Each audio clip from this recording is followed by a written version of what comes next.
All right, everyone, they are working to get us a live picture here of that hearing. 2,400 of you currently watching, doing what we can here on News Now.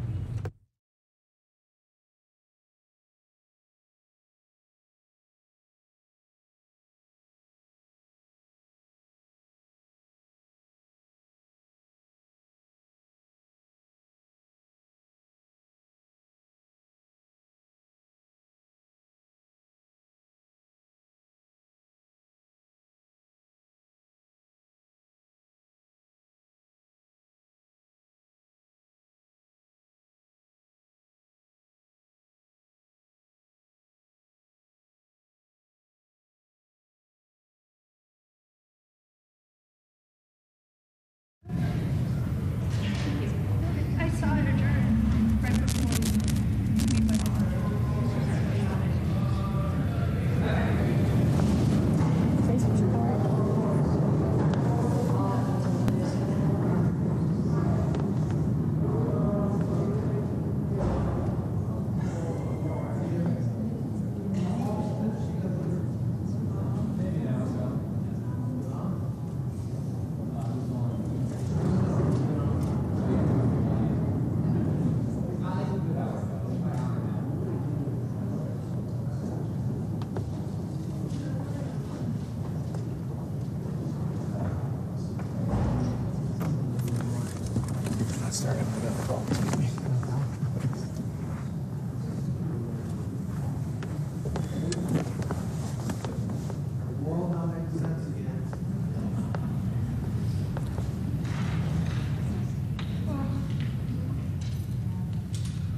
All right, see? Ask and we shall receive. Here is the hearing, everyone. More than 3,000 currently watching. Please like, share, subscribe. The more the merrier here on News Now.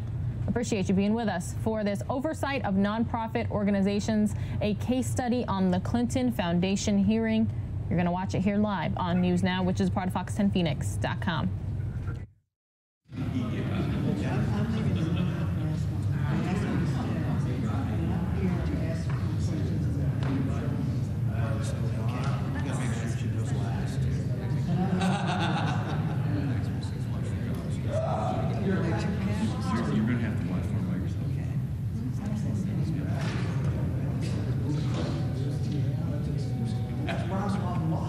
Just like old times.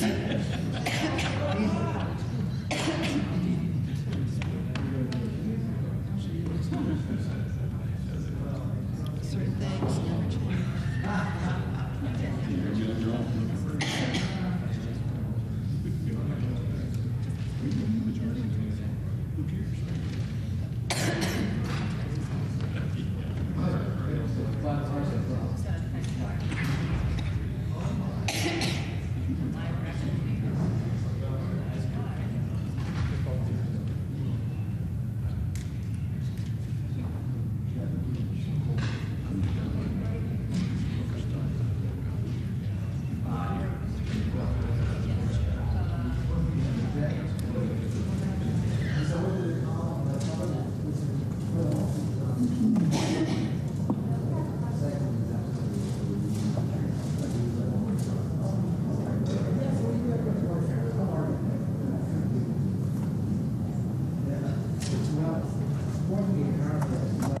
A lot of you are wondering about the audio. That's the audio there in the hearing room, not here from the News Now set. I'm going to have it down, though, until things officially get underway here. They're about 5 minutes behind schedule.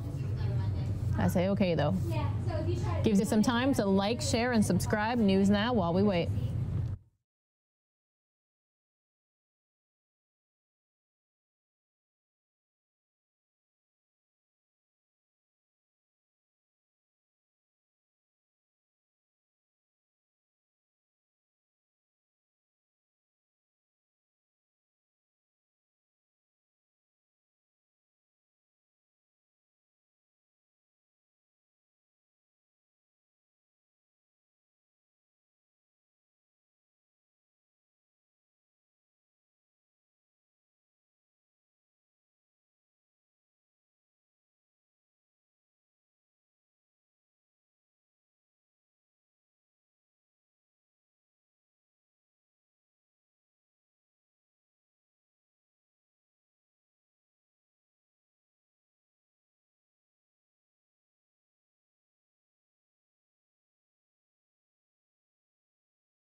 The Subcommittee on Government Operations will come to order, and without objection, the chair is authorized to declare a recess at any time. The chair notices the presence of our colleague, the gentleman from Arizona, Mr. Gozar. I ask unanimous consent if Mr. Gozar would be allowed to fully participate in this hearing. Without objection. Oh, all right. I guess he's on the way, huh? Okay, all right. He was just here. He's like a ghost of Christmas past. I want to thank both of the witnesses for being here. Nonprofit organizations that qualify for tax-exempt status under Section 501c3 must be organized and operate exclusively for religious, charitable, scientific, or other similar purposes. Clinton Foundation is registered as a 501c3 but continues to come under scrutiny for allegations of pay-to-play transactions and a failure to meet requirements to retain the tax-exempt status. Today's subcommittee will examine the reports and allegations against the Clinton Foundation in related to allegations of pay-to-play activities. This subcommittee will also hear testimony from whistleblowers alleging the abuse of the charitable organization's status by the Clinton Foundation. And just recently, the Clinton Foundation was back in the news due to a sharp decrease in donations from fiscal year 2016 to fiscal year 2017. The donations to the foundation were $63 million in 2016 and only $26.6 million in 2017. Now, this represents a 58% decrease in the span of one fiscal year and corresponds with, obviously, Secretary Clinton's loss in the 2000 presidential election. Now, several reports suggest that the decrease in donations could reflect a pay-to-play activity in the years prior to the decline in donations. The numerous pay-to-play reports and allegations has led Congress to call for a special prosecutor to investigate the Clinton Foundation. In response, former Attorney General Sessions appointed U.S. Attorney John Huber to investigate the alleged wrongdoings by the Clinton Foundation. Mr. Huber was asked to join us this afternoon and update the committee on the operations and progress of his investigation, and unfortunately, DOJ has been unwilling to make him available. Now, I find this not only frustrating for me, but frustrating for the American people. If indeed a special prosecutor was not appointed and Mr. Huber was supposed to take that role, then why indeed have we not heard from him publicly in almost 9 months? And so sadly, we will look at his loss of testimony today as perhaps an indictment on his inability to provide transparent oversight testimony before this committee. Now, the IRS was also scheduled to attend for this 501c3 registration oversight and the potential claims of the whistleblowers. And sadly, Mr. Horton was unable to attend due to a death in his family. This is certainly recognized as a legitimate excuse, and my thoughts and prayers go out to him and his family in this tough time. But we do have with us today Tom Fenton, President of Judicial Watch, who will be testifying here today about the body of work that he is conducting as it relates to the use of Clinton Foundation as a vehicle for pay-to-play transactions. And finally, Mr. Philip Hackney, an associate professor of law at the University of Pittsburgh. He rounds out our first panel and will discuss the allegations against the Trump Foundation that we have where there has been the subject of media reports as well. The committee has also received over 1,300 pages of documents from the whistleblowers' claims that they've submitted to the IRS. These documents are part of a larger 48-page whistleblower claim submission with 95 formal exhibits, as much as approximately 6,000 pages of documents, and the claims allege abuse of charitable organization status by the Clinton Foundation. To further discuss their claims, we'll be joined by Mr. Lawrence Doyle and Mr. John Monahan on a separate panel following our current witnesses. I'd like to thank everyone for being here today and look forward to your testimony. I now recognize the ranking member, my good friend, Mr. Conley, for his opening statement. Thank you, Mr. Chairman. And this, I guess, may be your last hearing? as chairman of the subcommittee, and Well, I'm glad you added the last part of that. I certainly look forward to working with you again in the new Congress. Unfortunately, I don't really look forward to working with you today. You know, here we are a few weeks before Christmas, and my Republican friends are regifting an old trope that needs desperate reworking. They've found nothing, but that doesn't stop them from trying to do it again. And of course, Mr. Cummings and I have repeatedly requested that we have witnesses from the Trump Foundation and from FACTS, Mr. Whitaker's foundation, before us. If we're going to be looking at nonprofit foundations, let's actually look at some that have outstanding allegations, including a pending criminal investigation against them, unlike the Clinton administration. So let's look at this latest so-called set of allegations with respect to the Clinton Foundation. This next panel has two private individuals, both Republicans, the panel after this, who will explain how they submitted a complaint to the IRS and the FBI against the Clinton Foundation. They have already conceded that they are not whistleblowers. Instead, they are would-be plaintiffs in a lawsuit seeking to make money. That's not a whistleblower. They also admit they have no firsthand knowledge of any wrongdoing. Their first claim is that internal reports issued a decade ago suggest that there were mismanagement challenges at the foundation. These internal reports were already leaked by WikiLeaks long ago. The Clinton Foundation commissioned these reports internally, voluntarily, and then made substantial improvements to address their findings. That's neither a scandal nor new. Next, they claim there was a quid pro quo between the Clinton Foundation and its donors. But that's not what these reports said. They said some employees raised concerns about donors who, quote, may have an expectation of quid pro quo benefit in return for gifts. No evidence exists of any such quid pro quo, but rather employees who said some donors might have had expectation, even if unfulfilled. Nevertheless, that doesn't stop some from trying to smear, yet again, the Clinton name. Next, they will report on a secret interview they conducted with the chief financial officer of the foundation, Andy Kessel, during a breakfast in 2016. They claim Mr. Kessel made statements criticizing President Bill Clinton and the foundation. They claim that Mr. Kessel stated, and I quote, "I know where all the bodies are buried," unquote. My Lord. But Mr. Kessel denies saying this, and all we have to contradict him is a one-page summary submitted as part of the complaint by these Republican litigants in the lawsuit. So what did the IRS and FBI do with the complaint? The IRS rejected it. According to the testimony of these two gentlemen, the IRS sent them a denial letter. They said that they have appealed, but they've refused to give us a copy of their original complaint or their appeal. How about the FBI? Well, apparently the FBI interviewed the Clinton Foundation CFO last year, but like the IRS, took no further action that we know of. The chairman invited the Justice Department to be here today. They refused to come. The Trump Justice Department refused to send someone to this hearing.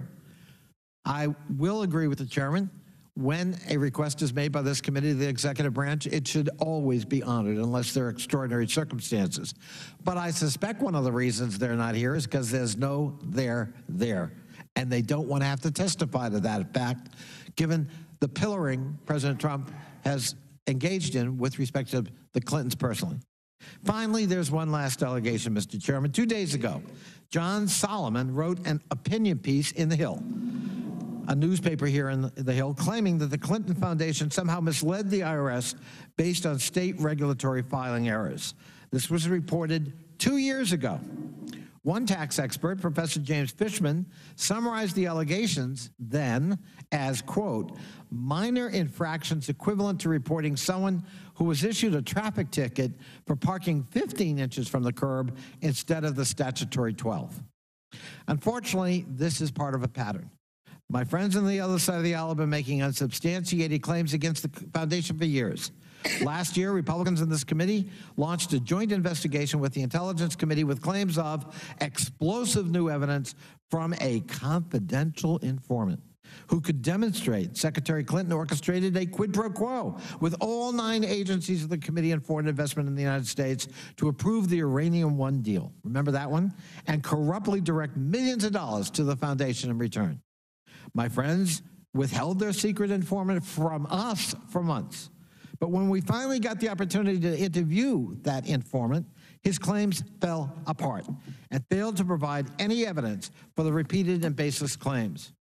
Before this hearing, I sent a letter to you, Mr. Chairman, asking if you planned on inviting the Clinton Foundation to also invite the Trump Foundation and the foundation operated by Acting Attorney General Matt Whitaker. There have been serious allegations against both, including a judicial ruling saying that a case against the Trump Foundation, in fact, can go forward. But unfortunately, those requests have fallen on barren soil.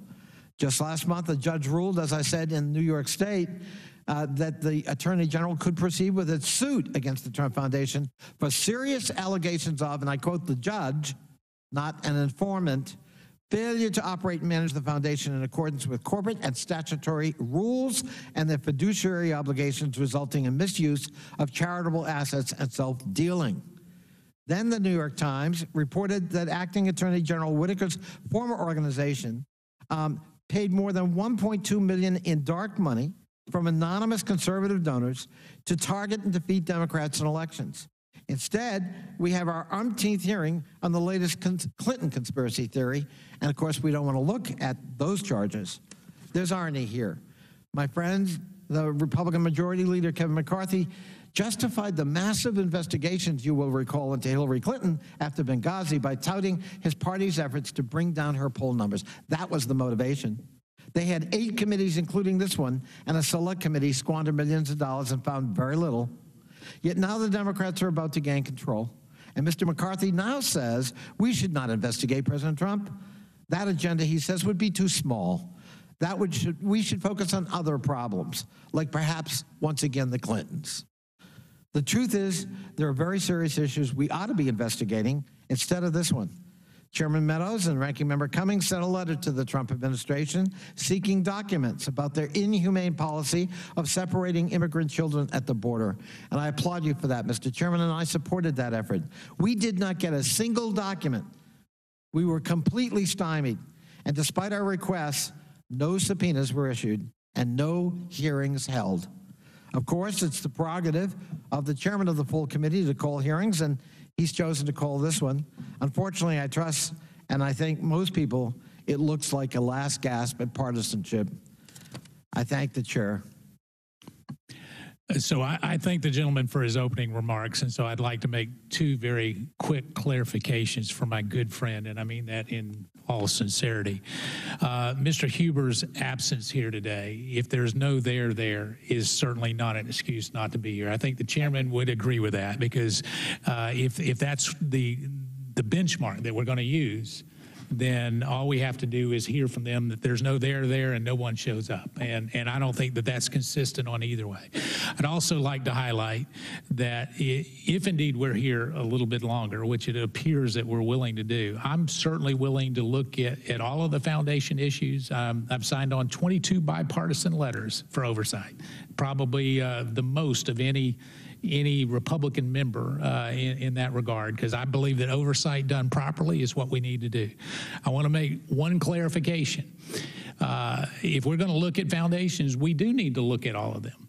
And I believe that we need to start where it's $2.5 billion on the Clinton Foundation versus $19 million on the Trump Foundation. There's a big disparity there in terms of overall revenues.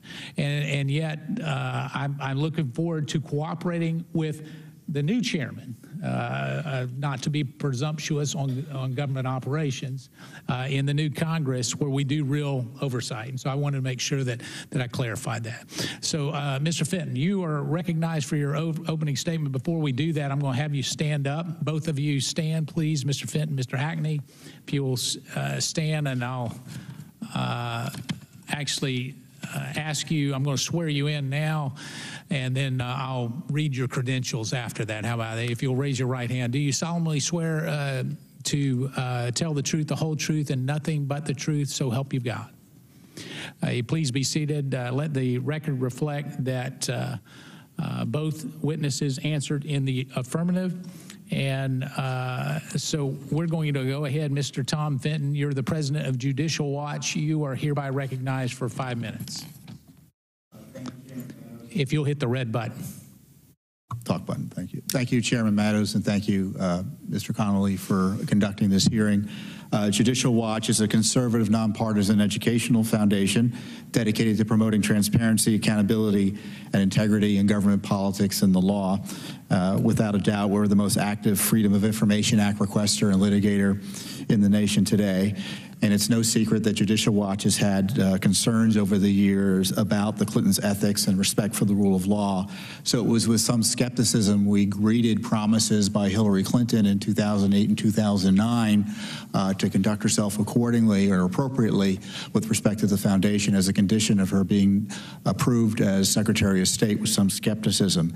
At the time, even CNN reported that Bill Clinton's complicated business interests could present future conflicts of interest that result in unneeded headaches for the incoming commander-in-chief.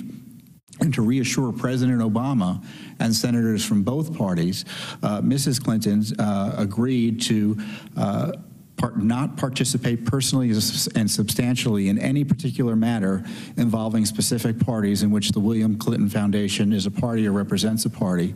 And additionally, the Clintons promised that the president's speeches and business activities would undergo a State Department ethics review, and that the Clinton Foundation would disclose its donors online and agree to significant restrictions on support from foreign governments, neither of which, to be fair, it wasn't required by law, but was contingent on her being confirmed by the Senate.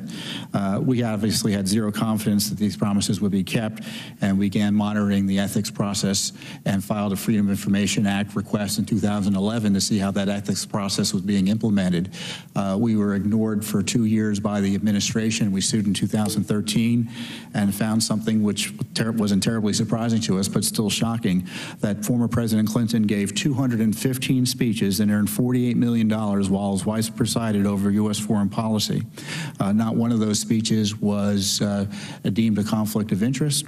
That also included a consultancy with the controversial Clinton Foundation advisor Doug Band, who ran something called the Teneo Group.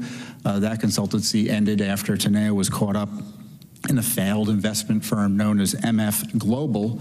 State Department legal advisors approved Bill Clinton's speeches in China, in Russia, Saudi Arabia, Egypt, the UAE, Panama, Turkey, Taiwan, India, the Cayman Islands, and other countries. The speeches, the approvals were routinely copied to Cheryl Mills, Hillary Clinton's senior counsel and chief of staff, who had been a foundation official, had negotiated the ethics agreement, which raised, again, conflicts of interest issues as to why she was involved in this process at all. Documents also show that Mr. Clinton received a staggering sums from Saudi benefactors, specifically between $18 million and $50 million were raised from the Saudis during this time period. While Mrs. Clinton served as Secretary of State, Bill Clinton gave 2 speeches in Saudi Arabia, earning a total of $600,000. He spoke at the Global Business Forum in Riyadh, founded by the Saudi Investment Authority and sponsored by the Dabag Group, a commercial colossus with close ties to the Saudi family. He received $300,000 for that speech. There was one deal that was turned aside, but the exception in many ways proves the rule that this ethics process was no more than a rubber stamp to allow Bill Clinton to raise money from foreign corporations, mostly controlled or too often controlled by foreign governments. Specifically, also, the documents show that he was approved to speak to something called Renaissance Capital, which is a Russian government-linked firm that turns out later was connected to the Uranium One issue. Again, approved without comment by the so-called ethics process in the State Department. And then we found the Clinton email server. Judicial Watch litigation, to sum up, found the Clinton email server. Our Freedom of Information Act requests and lawsuits forced the State Department to admit they had all these emails they weren't telling anyone about. And also, another employee of the State Department who was participating in this server was Huma Abedin, who, according to testimony she gave to Judicial Watch, needed it to conduct the Clintons' personal and family business. And to be sure, documents that we uncovered later as a result of uncovering the Clinton email server show the Clinton Foundation was in regular contact with Abedin and others in the State Department to get special favors and treatment for supporters and allies of the foundation. Specifically, for instance, Gilbert Shigori, who was asked to be put in touch with the State Department substance person on Lebanon. This was by Doug Ban, the Clinton Foundation official. Ban notes that Shigori is a key guy there, Lebanon, and to us, and insists that Abedin call Ambassador Jeffrey Feltman to connect them to Shigori.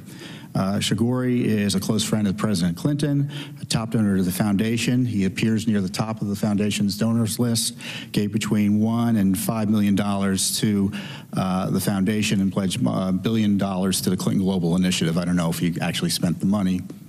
He was convicted in 2000 in Switzerland on money laundering.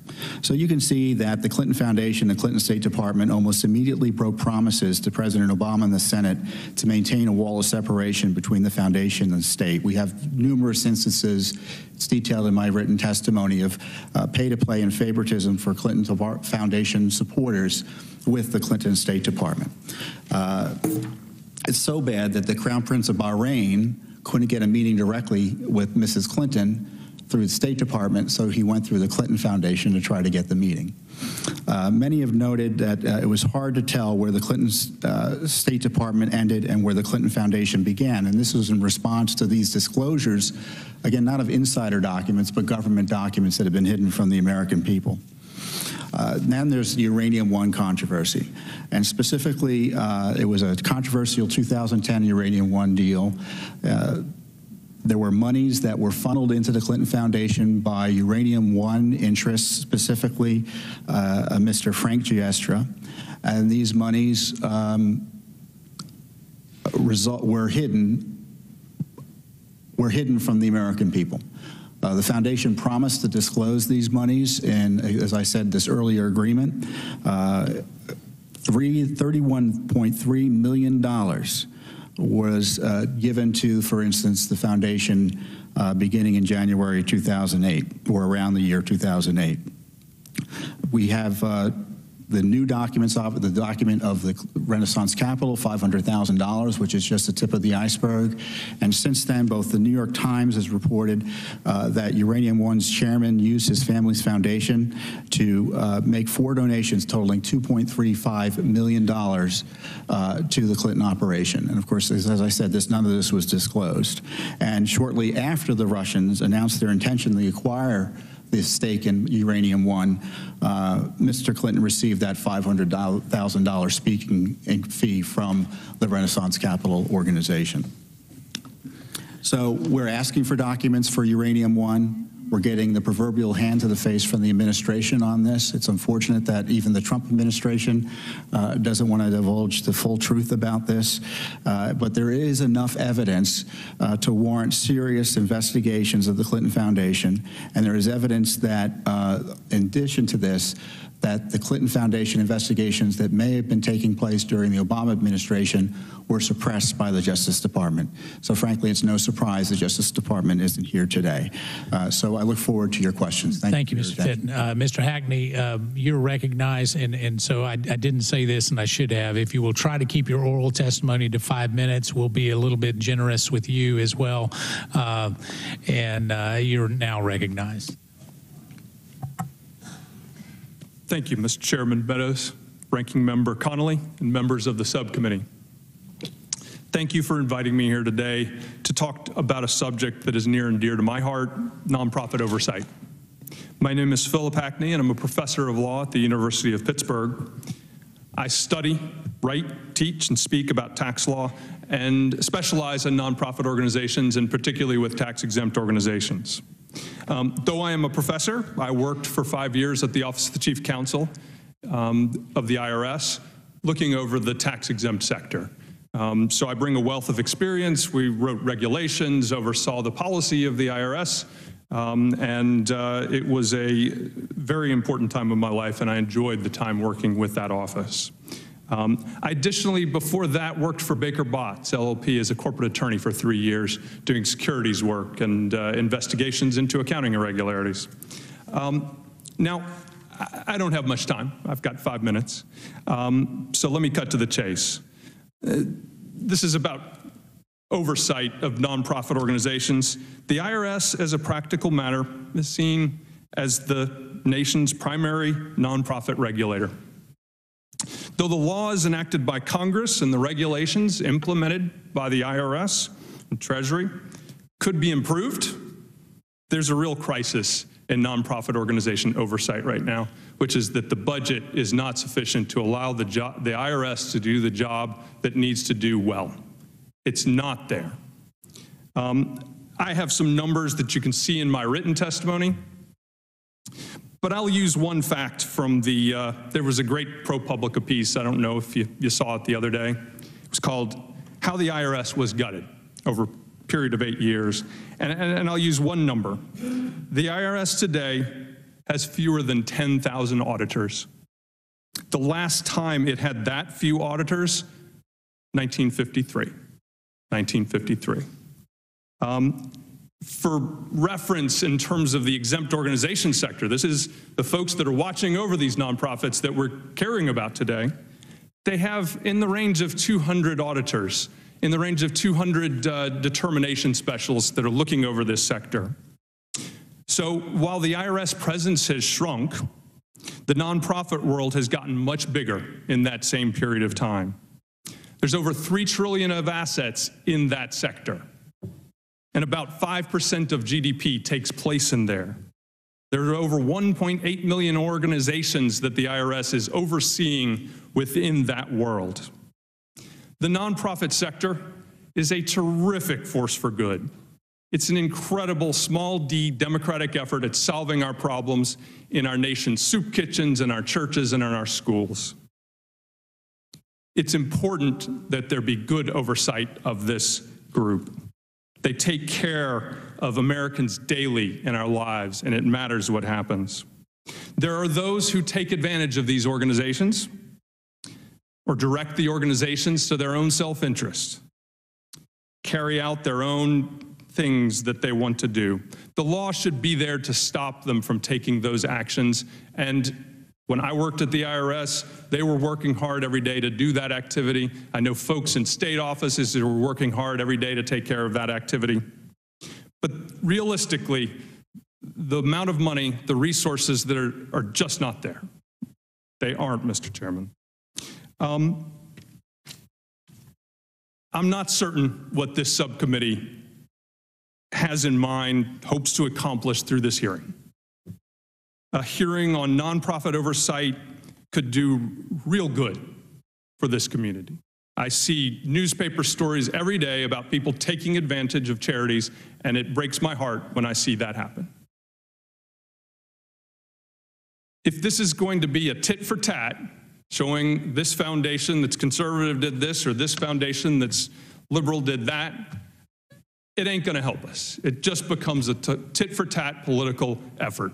I'd like to see these nonprofits operating better, and I hope it can be about that. Where's the IRS? Does the IRS have the right rules? Does the IRS have the right resources it needs to conduct the oversight? You're conducting the oversight over the folks who are conducting the oversight, and I don't think those folks have the resources they need, and there probably are things we could do about the laws as well. Almost at the end of my time. Let's talk about what role the IRS plays in nonprofits oversight and how we can improve that in function. to ideally raise up our nonprofit sector and build confidence in American taxpayers that laws are evenly enforced every day. I'm worried that we have a real crisis on our hands with that nonprofit oversight, not as a matter of bias, but as a matter of just not having the resources to get the job done. They work hard every day, but they can't do everything. We're asking too much of them right now. They need more. Thank you very much, and I'm happy to take questions.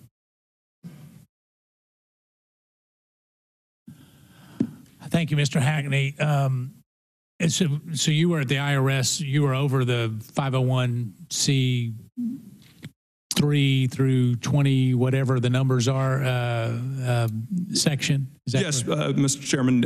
I worked there from 2006 to 2011, and I was a senior technician reviewer towards the end, and wrote regulations into supporting organizations and dealt with, Here in D.C.? 529s. Yes, I was in the national office. Okay.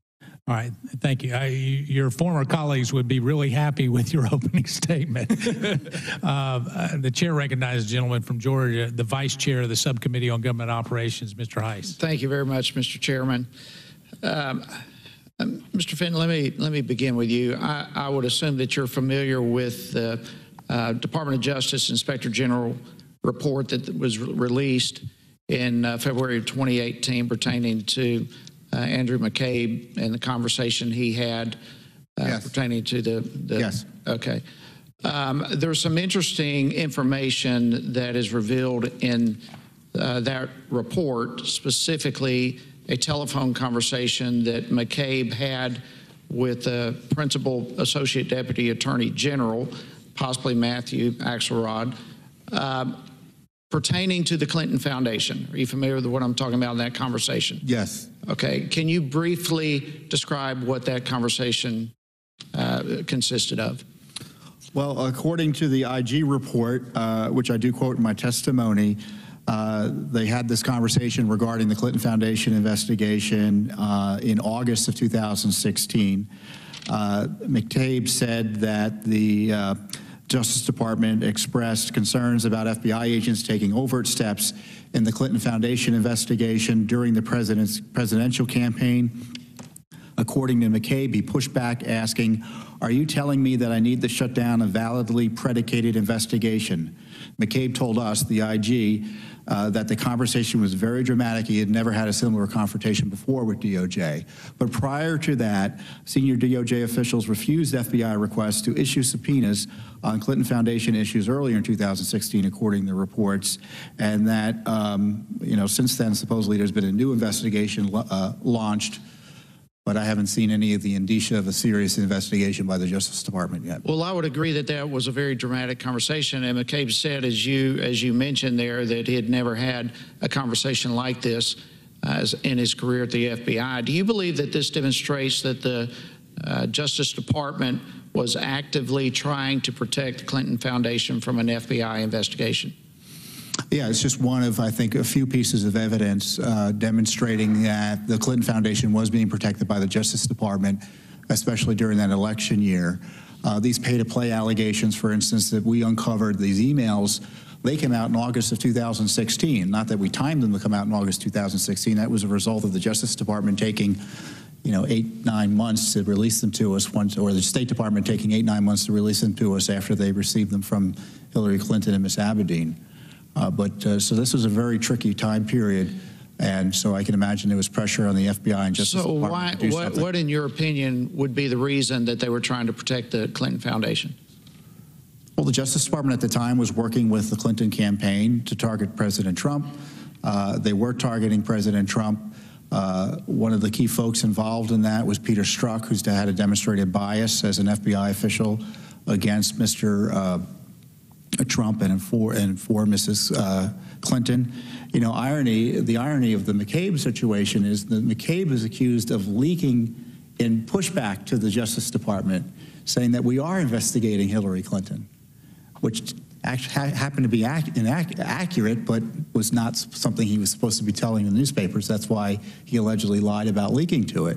Would you say, McCabe, there were some in the FBI who wanted to do this. Would you say it's somewhat, at least causes some red flags? for the Justice Department, it sounds what you're alleging is that they were actively involved in trying to influence the election. Oh, it sure does. I think this is an area that needs to be explored. I wish it had been explored by this Congress. It wasn't sufficiently. I know there was pushback from the DOJ, and I know there's all sorts of concerns about foreign interference in our elections, but when you have bureaucracies like the DOJ putting their thumbs on the scales, it's something that both parties ought to be concerned about, because you know, one day the shoe will be on the other foot, politically speaking, and we just want to be able to restrain the agencies from being their own arm, a branch of government. So this may be another way of asking a similar question, at least a similar train of thought. Why would the Justice Department try to pressure the FBI to stop a perfectly valid investigation? For political reasons. I mean, there were other investigations that were ongoing at the time before that concerned President or then candidate Trump and Hillary Clinton. So the complaint about overt steps targeting the foundation seemed to be, well, not credible. That's why Mr. McCabe reacted so strongly. Well, I believe what you've just said is the whole reason we're here. And Mr. Hackney, although I appreciate your opinion expressing why and how we need to do our oversight, what has just been said is the precise reason why we are doing oversight. With that, Mr. Chairman, I yield back. I thank the gentleman from Georgia. The chair recognizes ranking member of the subcommittee, Mr. Conley, the gentleman from Virginia. Thank you, Mr. Chairman. I swear, Mr. Fitton, listen to your testimony. It's like being in Alice in Wonderland. The idea that why are we here? So let's just put ourselves in context, because apparently none of this is happening in the real world. We just had a sentencing hearing in New York in which the president's personal attorney was given 3 years of jail time. This isn't speculation about what someone might have done. This is a crime admitted to. And in the sentencing, it was identified explicitly that individual number one coordinated and directed this illegal activity, for which Mr. Cohen is going to jail. Not speculative, not phony informants, not make-believe whistleblowers, not smearing or hearsay. This is now in the court record. You just made light. You almost dismissed, well, Russian interference in our election. That's a pretty big thing. And to compare the idea of somebody putting their thumb on the scales of justice in the Department of Justice to protect the Clintons, even though there's no criminal charge to that effect. And in fact, the FBI did look at it and found no there, not once but twice, Mr. Comey himself. We had Russian interference in our election. All of our intelligence community agrees with that. The FBI agrees with that. Most senior officials in the Trump administration with respect to foreign policy and law enforcement agree with that, except the president.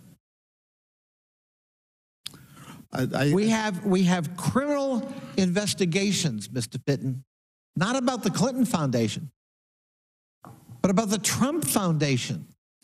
We have a ruling, and I'd like to enter that ruling, Mr. Chairman, into the record, from the Supreme Court of the state of New York, saying there is sufficient grounds to go forward with a criminal investigation of the Trump Foundation, not the Clinton Foundation. Without objection. And we're not talking about it here, because we're making a political point. Mr. Heiss says that's why we're here. Yes, why we're here is the grand Christmas miracle hope that we will distract the American public from the business at hand. That is grave and serious and undermines democratic institutions and norms. And Mr. Fitton, candidly, I would have expected more from Judicial Watch than your testimony. Mr. Hackney. Can I respond briefly? Briefly. The concern is that... I made a statement, but if you wish to respond, I will. The concern is the investigation of Russia attempts to influence our policy in the United States is geared at focusing on President Trump to the exclusion of what happened, Russian attempts to try to persuade or guarantee a positive result on the Uranium One scandal, and Russian admitted efforts by the Clinton campaign to base its dossier that was used to spy on President Trump with allegations generated by Russia intelligence. Yep. So if there was a broad investigation into the full panoply of what Russia was trying to do with respect to both parties, I think Americans of both parties would be more happy with that. I think, and unfortunately, because of the issue of time, I'd be glad to give you more time later, but I would just say this committee, the Republican side, had an informant on the so-called Uranium One thing, and they held him from us for 3 months, and oh my God, this was going to be explosive testimony. And when we finally got a crack at him on a bipartisan basis, his testimony fell apart. He had no evidence of criminal activity of any kind. In fact, no evidence of quid pro quo. And here you are repeating a slander that has no factual basis behind it. Meanwhile, we have court evidence with respect to what's going on currently. Mr. Hackney, my time is limited, your IRS background. So these two witnesses, Republican witnesses who are litigants to a lawsuit, not whistleblowers, coming next, they wrote the IRS with a one-page summary of their so-called interview with Mr. Kessel. And the result, the reaction of the IRS to that request was a denial of the letter, of the request. You know IRS. Why in the world would the IRS deny something like that? How should we read that?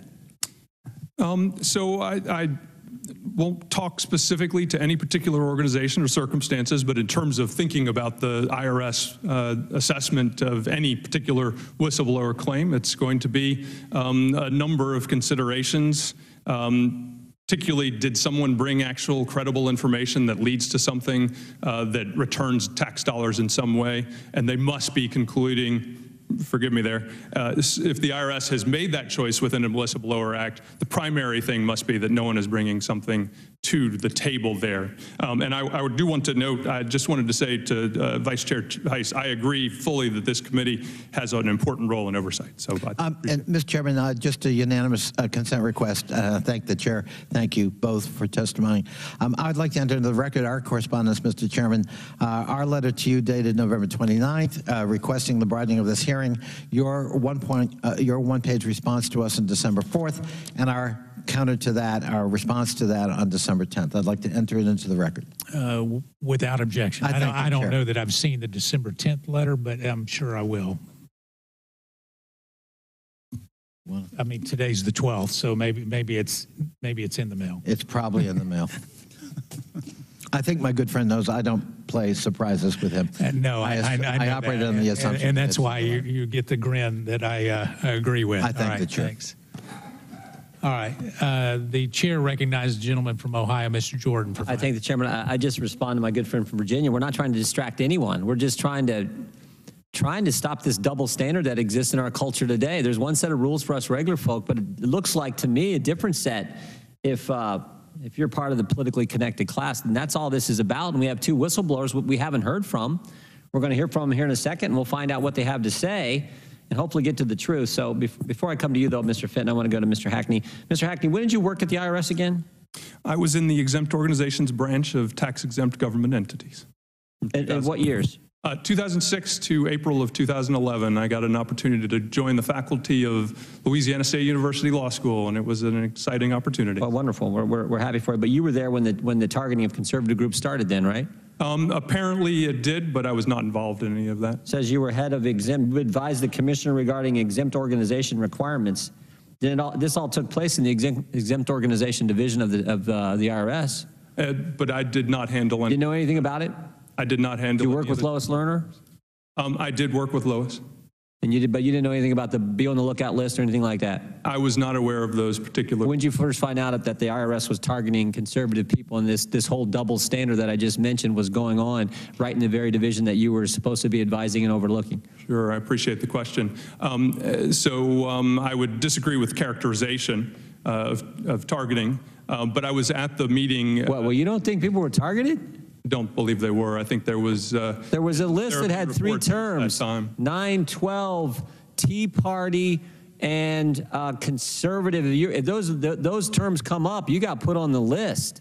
Yeah, I absolutely appreciate the question, and You don't think there was targeting? The President of the United States I believe at the the time IRS said there was doing its best to do its job and didn't have the resources and was trying to find ways of accomplishing. This isn't about resources. This is about targeting specific points of view, Mr. Hackney. I understand that. The Attorney General and the President of the United States had a big press conference when it became public and said, we're going to get to the bottom of this. They talked about possible criminal liability, and you're saying it didn't even exist in the very division that you were head of?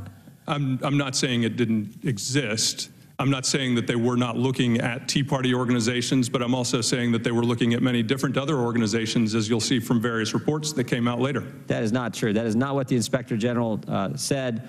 And frankly, if it was just, we were looking at everyone the same, I don't think Lois Lerner would have taken the fifth when she sat right where you were sitting here today. But I got to get to Mr. Fenton in my last 2 minutes and 30 seconds here. $2 billion since 2001, right, Mr. Fitton? That's what the Clinton Foundation took in. Is that right? $2 billion. Numbers like that I've seen. 48 million in speeches. I think you said in your opening statements. That we did the math. You said like 200 something. That's like $250,000 for every single speech. He's pretty good. I mean, I've heard him speak, but that is amazing. And then you said in 2008, when Secretary Clinton became secretary, there was an agreement that I think in your testimony you said there are certain things she had to do. For the duration of her appointment, she would not be involved in all this money that the Clinton Foundation was taking in and all the speeches that her husband was doing, right? She wouldn't be signing off or making decisions about that. Is that right? Yeah. And the Clinton Foundation would disclose its donors. So there was an agreement that she worked out when she was Senate confirmed. Right. Okay. Did they follow the agreement? No. And not in my view, at least.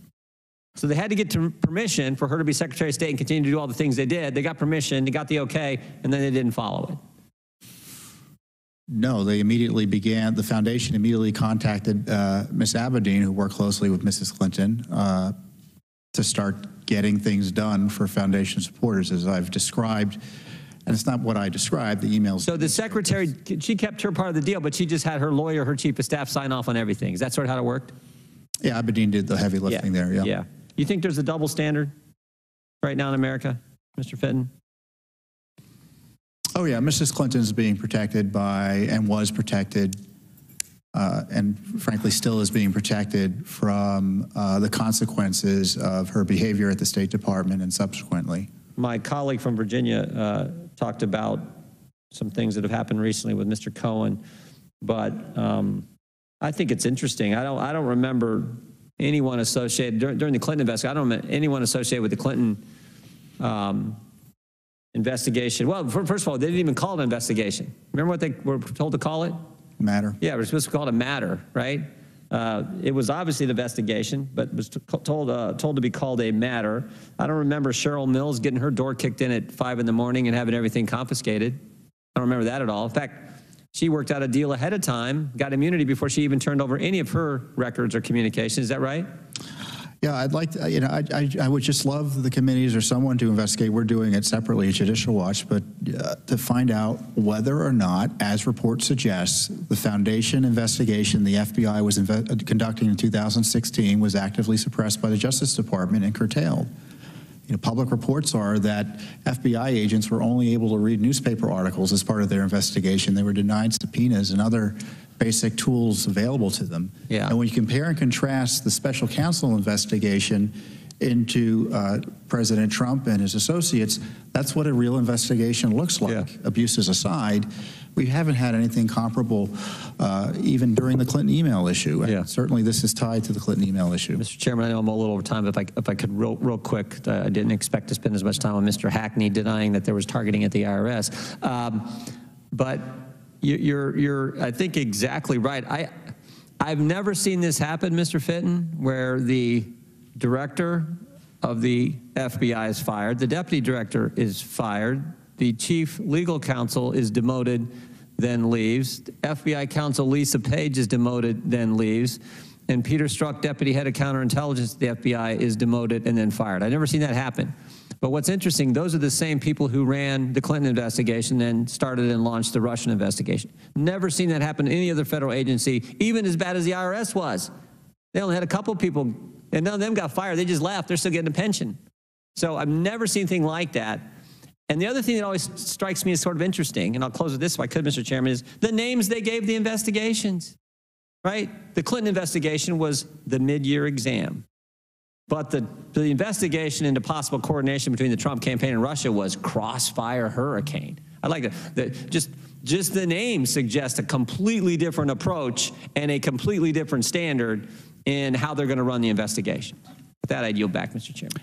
I thank the gentleman. The chair recognizes a gentlewoman from New York for a very generous 5 minutes. Thank you, Mr. Chairman, and I thank both panelists and my colleagues for being here. The Clinton Foundation is located in the district that I'm privileged to represent, so I've been able to attend many of their functions, conferences, to see firsthand some of the outstanding work that they are doing in New York and in my district. The foundation has supported physical education programs in 149 schools. Projects are underway to restore New York's harbor, provide free job training for homeless female veterans, and help hundreds of high school seniors prepare for graduation and college. And I have a whole list of things. I would like to ask unanimous consent to put in the record their activities, Mr. Chairman, in my district in New York and across the country. Without objection. Now, I find it very ironic in this hearing today that the Republicans are targeting the Clinton Foundation, which is headed by two people who are out of office, who are not in government, yet there are other foundations where people are in government in very high positions, the Trump Foundation, the Whitaker Foundation, that they are not investigating. So I would suggest that we should be also investigating those foundations. So, Professor Hackney, I'd like to ask you about some of the allegations concerning the Whitaker Foundation, now the acting Attorney General. Before arriving at the Justice Department, he was the president and executive director of the Foundation for Accountability and Civic Trust, FACT. His charity was supposed to be focused on promoting ethics and transparency, and thus they had a tax-exempt status. But last month, the New York Times reported that FACT was paid more than $1.2 million in so-called dark money from undisclosed conservative donors. So, Professor Hackney, can you describe and explain dark money? What is it? And are there any concerns about when dark money is used to fund nonprofits like this one? Absolutely. Dark money is a name given to money that comes into nonprofit organizations that are tax exempt, but nobody can see, at least the public can't see this money. Particular dark money organizations are social welfare organizations. These are advocacy organizations. They carry out work that often can take the look of politics, but maybe stay away from moving into FEC. As a result of not engaging in electoral activity where they'd have to disclose under campaign finance law, this money comes into a C4, C5, C6, labor unions, business leagues, and social welfare organizations. And in the past, the IRS at least knew, because there was a disclosure on Schedule B. The IRS recently removed that, so not even the IRS knows. This means that we don't know who's funding particular advocacy work that is moving towards elect particular candidates. It's dark. Okay, well, we have legislation which we hope to pass as our first bill when we take over in January, which would disclose where this money is coming from. And that's not all. Last month, Mr. Whitaker released his financial disclosure form that showed that he received $900,000 over that from his foundation in 2016 and 2017. That's over $500,000 a year. Are you aware of what he did to deserve that kind of salary, Mr. Hackney? I'm not going to speak to any particular organization, as I indicated. Well, then are there regulations that govern how much in salary? With a 501c3, the organization must pay a reasonable salary. And in order to determine what a reasonable salary is, you're supposed to go and look at what other people in a like spot are paying. Now, this is assuming that you are doing particular work and so on. It has to be a full facts and circumstances analysis of the work. Well, can you explain what law's fact this Whitaker Foundation may have violated? Again, not going to talk specifically to fact in particular. One interesting aspect you had mentioned, there was a fund that came through. And I think it's worth mentioning donor-advised funds here. Donor-advised funds are accounts that individuals are able to set up with places like Fidelity and community foundations in the area. They're able to take an immediate deduction, but money doesn't necessarily flow to charitable purposes right away. The interesting thing with a donor-advised fund is that it is a public charity, and it can be used to make a charity that would otherwise be a private foundation into a public charity. I would love to have an opportunity to talk about that. That was an element of the private foundation regs. When an organization has one person that's donated a lot of money to them, we put them into private foundations instead, and they have restrictive rules that apply to them. This donor-advised fund move allows organizations to avert these private foundation rules. Well, I think we should change that with law, too. Now, also, it showed that the FAC paid at least $500,000 to a Republican research firm known as America Rising. And according to its website, the mission of this organization is, quote, to help its clients defeat Democrats, end quote. Aren't 501(c)(3) supposed to be nonpartisan? So I'll talk to that. There are two major rules that come in 501c3s. One, no electoral activity. You go out and say, elect Ms. Baloney or elect Chairman Meadows, you'll lose your exemption, technically. You also have limitations on lobbying. What often happens in this space, and it gets confusing, is there's a concept of education. If you're doing it in the context of a school, fine. If it's moving into another space, you can get into difficult spaces, and it's a very hard area for my time is coming to an end, but this website, and I find this very disturbing, says that they gauge, this is in the website, you can go look it up today, quote, the relentless pursuit of original and effective hits against Democrats, end quote. This does not sound like a nonpartisan 501(c)(3) to me. It sounds like a political operative. I personally think that this should be investigated. And do you believe, Professor, that further investigation into FACT and its tax-exempt status is warranted, and how they were spending their money and why they were spending their money? Professor, and I don't want to speak specifically to her time is expired. You can answer But that. let me just say that the Republicans have refused to investigate current officials and current people who have these not-for-profits, and they are obsessed with continuing to investigate the Clintons many years after they have been in office. And and I think we should have investigations on these other two foundations, their tax-exempt The status. gentlewoman's time has expired, and the Thank you, Mr. chair Chairman. has been extremely gracious with both sides, and so I'm going to recommend that we stay with our 5-minute timeline, starting with you, the gentleman from Iowa, Mr. Blum, for 5 minutes. Thank you, Chairman Meadows. Thank you to our panelists for being here today. Quid pro quo. I had to look it up. It's Latin for something for something. A favor granted in return for something. In 2016, the Clinton Foundation received a $28 million donation from Morocco's King Mohammed.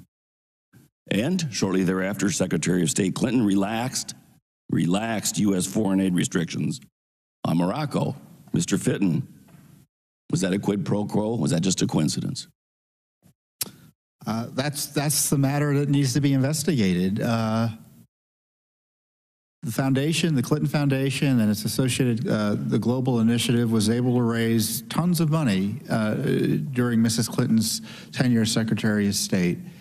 And some of that was purely charitable, there's no doubt. It was purely charitable activities the foundation engaged in, as Congressman Maloney highlighted. But when you have these foreign governments making massive donations to the foundation and major corporations making massive donations to the foundation, many sometimes of which were out of line with other charitable activities, I think it's a fair question to ask what were they expecting in return, and was it a charitable enterprise, or were they just buying insurance? Now that may, or just making sure that they would get a better hearing over certain policies. But does it mean anything happened illegally? I don't know, but no one's asking the question.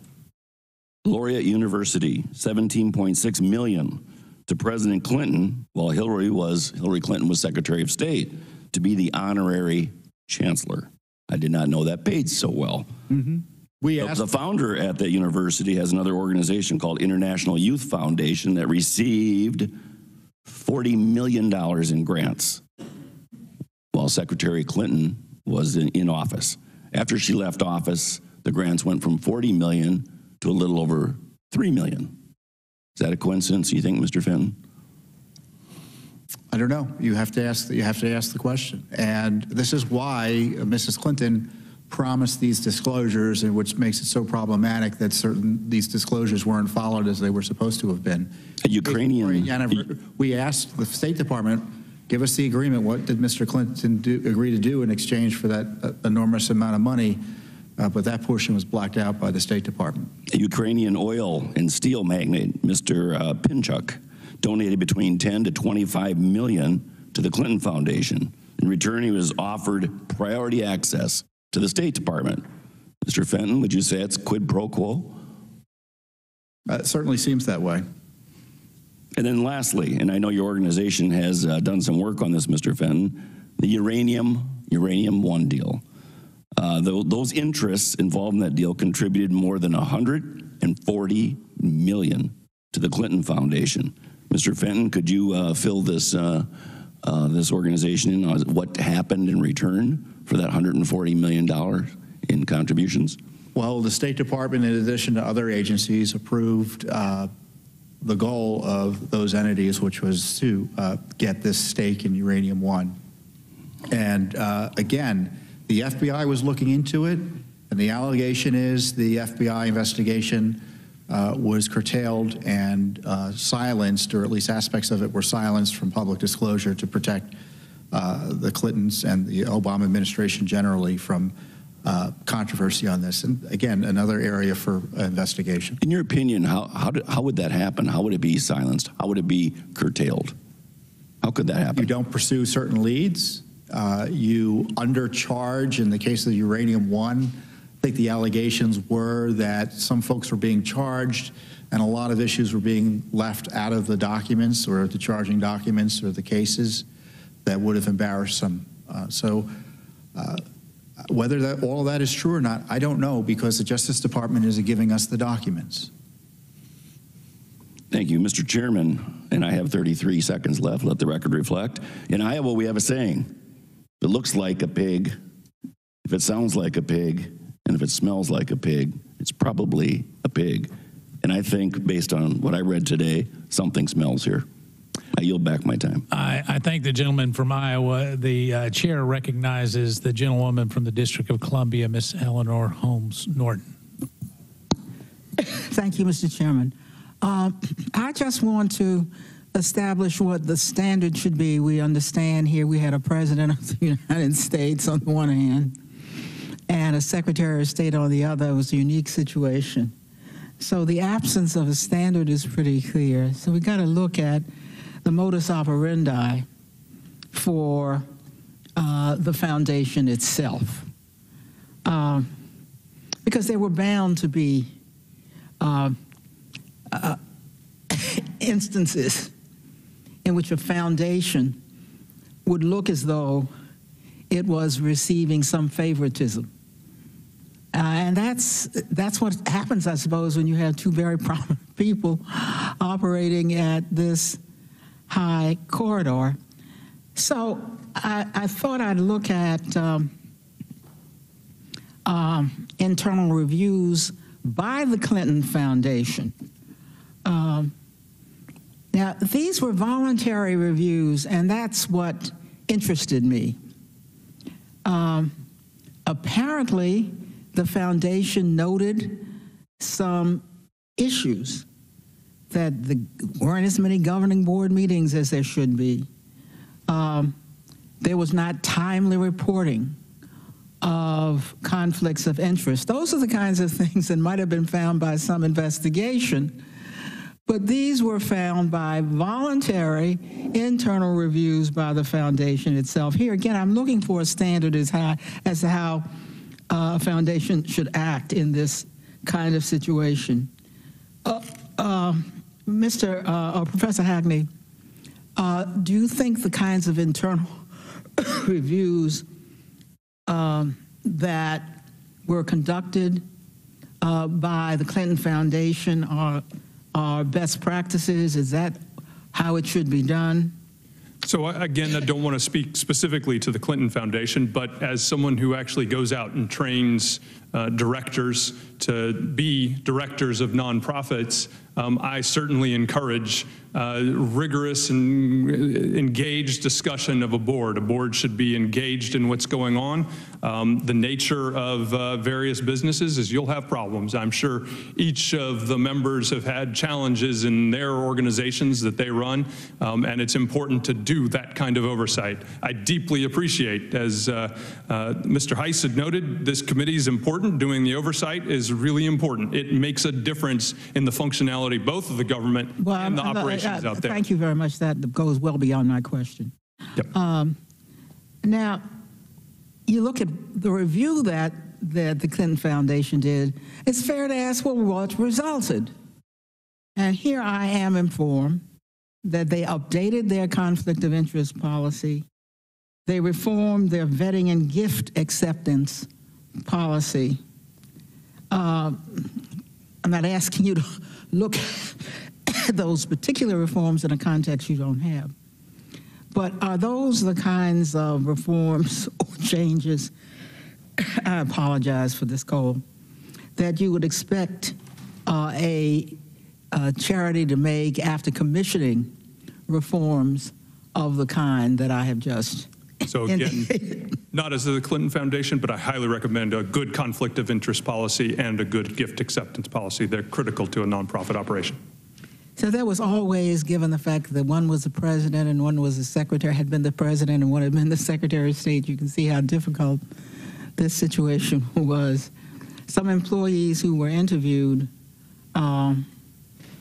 had, in fact, this is information the committee has received, raised concerns about donors who might have an expectation of a quid pro quo benefit in return for gifts.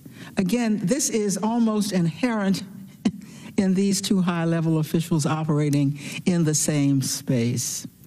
On the other hand, no evidence of a quid pro quo was ever found. So I have to ask you that, let me speak as a member of Congress. I'm sure that when some give contributions to me, they have an expectation of a quid pro quo. Does that mean that I am in fact guilty of some aura of quid pro quo for accepting such contributions? So again, as to nonprofits, watching out for people wanting things from you in return is a big part of what you have to worry about in the basic nonprofit, and it becomes much more extreme as you have individuals who have additional power involved. It's a critical question they all have to ask. And it is, and I can see the space in which these two were operating, Clinton and the Clinton Foundation and the Secretary of State.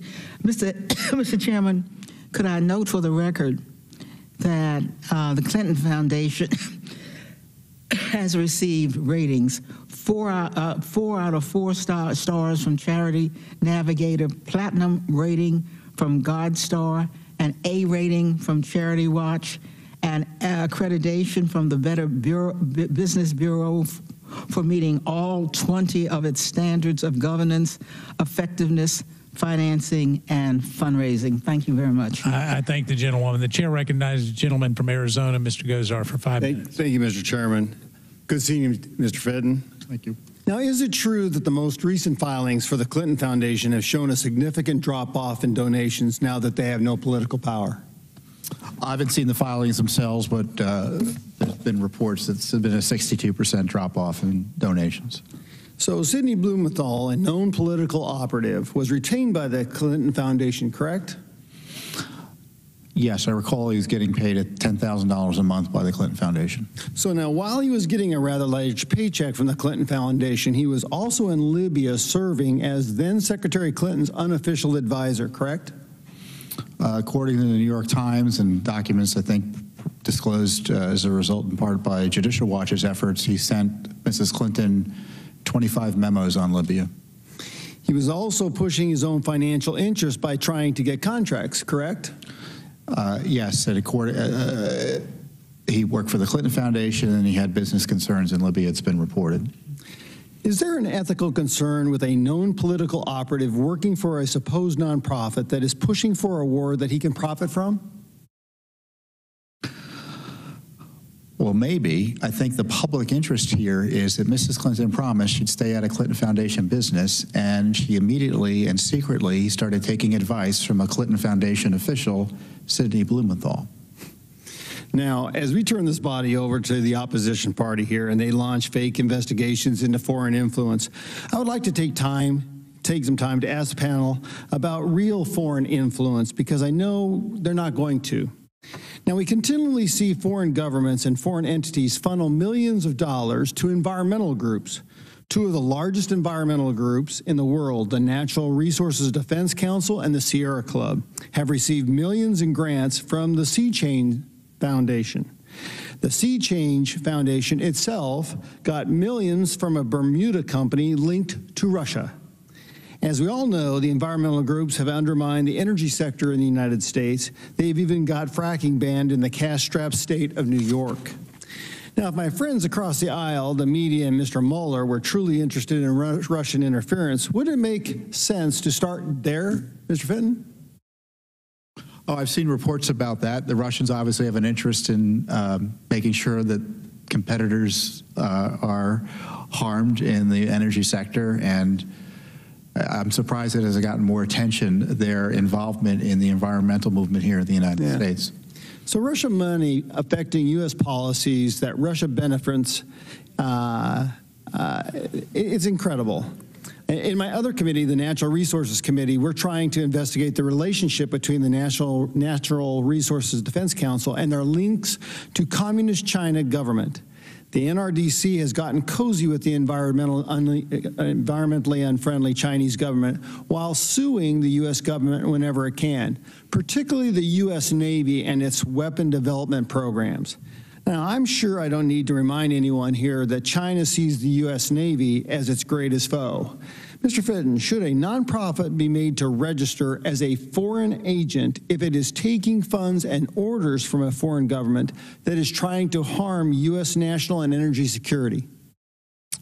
Maybe. One of the things I noted about the Clinton Foundation activities is that Doug Bann and others were always advocating on behalf of foreign nationals, which raised an issue with the Foreign Agents Registration Act as well. But certainly if my understanding of the law is that there would be registration requirements potentially if you're essentially taking orders from a foreign government and beholden to them financially. Now, nonprofits like the Open Society Foundations have been giving billions from wealthy benefactors. Is that correct? Yes. Okay. Now, while there's nothing wrong with someone giving their money to an organization like Open Society, there is a problem when the federal government doles out millions of dollars in grants to these organizations. For instance, the National Immigration Law Center received hundreds of thousands of dollars in grants from the federal government. and over $1 million from the Open Society Foundation while working against U.S. interest. Does it make sense to dole out taxpayer funds to groups that not only look to erode U.S. sovereignty, but are against official U.S. positions, Mr. Fenton? Well, I think it's controversial. I think what also would be controversial is that the Soros operation and Mr. Soros's foundations, I think, is going to spend about $1 billion this year. As you point out, mostly of his own money is subsidized in part by U.S. tax dollars. And he's a controversial figure in terms of his policy outlooks. And I question why it is tax dollars are supporting him. It's definitely the one last comment, Mr. Chairman. You know, when we start looking at nonprofits, I actually was part of a nonprofit, and you're rated about how much of your dollar goes to the mission statement of what you detail. So, for example, a good nonprofit, 97 cents of every dollar goes to that mission statement. And listening to Mr. Hackney, I now notice that the Clinton Foundation was very top-heavy with a lot of employees, a lot of exorbitant travel, and not really a dollar-wise penny spent. Thank you. Thank the gentleman. Chair recognizes Ms. Watson-Coleman for 5 minutes. Thank you, Mr. Chairman. Thank you, gentlemen, for being here today. Mr. Fitton, let me ask you something very quickly. Before your position with Judicial Watch, what were your various jobs? I work for other conservative nonprofits, Accuracy in Media. Have you ever worked for government? Government? No. Well, back when I was a kid, I worked for the town, but Have you ever worked for a Republican elected official? No. Thank you. I always worked in the nonprofit sector. Thank you. Today, we're holding this hearing again. This is another hearing in a multi-year investigation of the Clinton Foundation, completely on unsubstantial allegations. But at the same time, we refuse to do anything, not I, to investigate various serious allegations related to the Trump administration, foundation, both. Last month, the state judge in New York ruled that prosecutors could proceed with legal action against the Trump Foundation for allegations focusing on, and I quote, the misuse of charitable assets and self-dealing, close quote. Let me read from that judge's ruling, quote, the petitioner also alleges that charitable assets, primarily consisting of money donated by outside sources, were used to promote Mr. Trump's properties, purchase personal items, advance Mr. Trump's presidential election campaign, and settle certain personal legal obligations. Professor, is the judge's ruling an indication that the allegations against the Trump Foundation are creditable? I don't want to speak directly to Trump Foundation. Speak to whether or not your perspective on the judges. Yeah, I mean, when a judge finds something, that is a finding in the public record. It becomes a part of the public record. And what was your sort of reaction to this notion of self-dealing? So I, again, don't want to speak specifically to the Trump Foundation. It's a major issue within private foundations when wealthy individuals put significant money and use it for their own purposes, but so that's not as to the Trump. Would you agree that this Trump Foundation is worthy of congressional oversight? I believe the entire nonprofit sector is worthy of oversight. I think that would it's really include important. This foundation? Absolutely. Professor, on June 15th, you wrote an op-ed in the New York Times about the Trump Foundation. In that piece, you wrote, and I quote, as a former attorney for the chief counsel of the IRS, who specialized in nonprofit organizations, I believe Mr. Trump is also criminally liable for his actions. If I were still at the IRS based on the lawsuit, I would make a criminal referral on charges of tax evasion or false statements on a tax return or both. Why specifically do you believe Mr. Trump is criminally liable for his actions regarding the Trump Foundation? And how serious do you consider the crimes of tax evasion or making false statements on tax returns? So again, I'm not going to speak to the Trump Foundation here. My writing speaks for itself. And let me ask you a question about that. Sure. You wrote an op-ed article. You're here testifying, and there have been specific questions to you. why are you suddenly unwilling to answer specifically regarding the purpose for which we are here today? And the chair would weigh in on this. Let me just say that the gentlewoman makes a point. If you've written an op-ed, you can't all of a sudden, as much as I might like you to not comment on it, you can't not do that. I mean, she's asking a legitimate question. You need to answer it, Mr. Hackney. Let me go there. So charity matters deeply. And it matters deeply that the people who file returns take care to do the things that they intend to do. So, Professor, and when they take that money, and if they use it in ways over a series of years that's problematic, and they sign that return in those instances where it is over a period of time, I think that's significant and does warrant a discussion of criminal. So do you believe what you wrote? I do. Do you stand by what you wrote? I stand by what I wrote. Okay. In your op-ed, you also are quoted as saying, the IRS saves criminal consequences for notorious and continuous violations of the law. And the misuse of a charity for personal and political purposes over the years, as alleged by the New York State Attorney General, is in fact the type of case that the IRS goes after with criminal sanctions. What notorious and continuous violations of the law were you referring to that you believe that were committed by the Trump Foundation? And so, Mr. Hackney, her time is expired, but you can answer the question. Just very quickly, there's been a series of representatives, and I did not study up for that specifically right now, but there's been a series of representatives have used their charities. There was even one recently, I think, out of my state of Pennsylvania. I'm not positive about that, but there have been a series of ones that the IRS has brought in those contexts. Thank you. You know, Professor, you have frustrated me. I because apologize.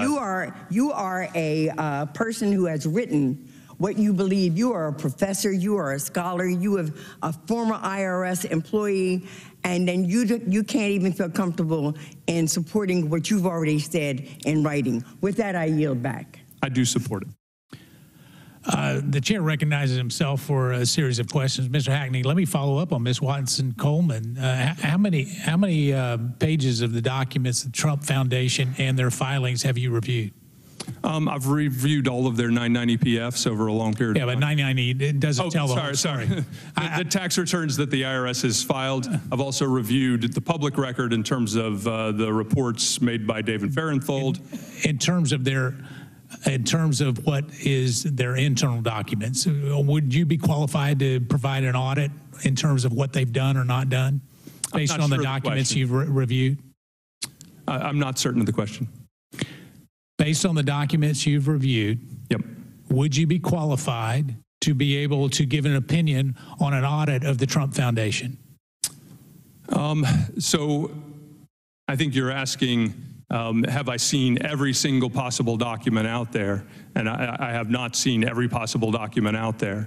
I'm doing based on what the public record is, and that was it that I had done in that. So based on public record, you're saying that there's enough in the public record to say that there should be a criminal referral, Mr. Hackney? You know, you're a law professor. I mean, I would find that just unimaginable. I think that's different than saying that he's definitely I discussed to the fact that. But my question remains: are you saying there's enough in a public domain to refer it as a criminal matter? I believe there were in the instance and where you're under oath, so I understand, and you're a law professor, so I want to see your students be able to answer this accurately. Absolutely. I believe where we know that there is a high likelihood that there have been false statements in a return, and there have been choices. And how do you know that? It appears that there were false statements. Appears and know are two different words. I understand what you're saying. So you don't know? I believe based on the public record, and that was what I was writing it based upon. So based on a public record, you think there's enough for a criminal referral?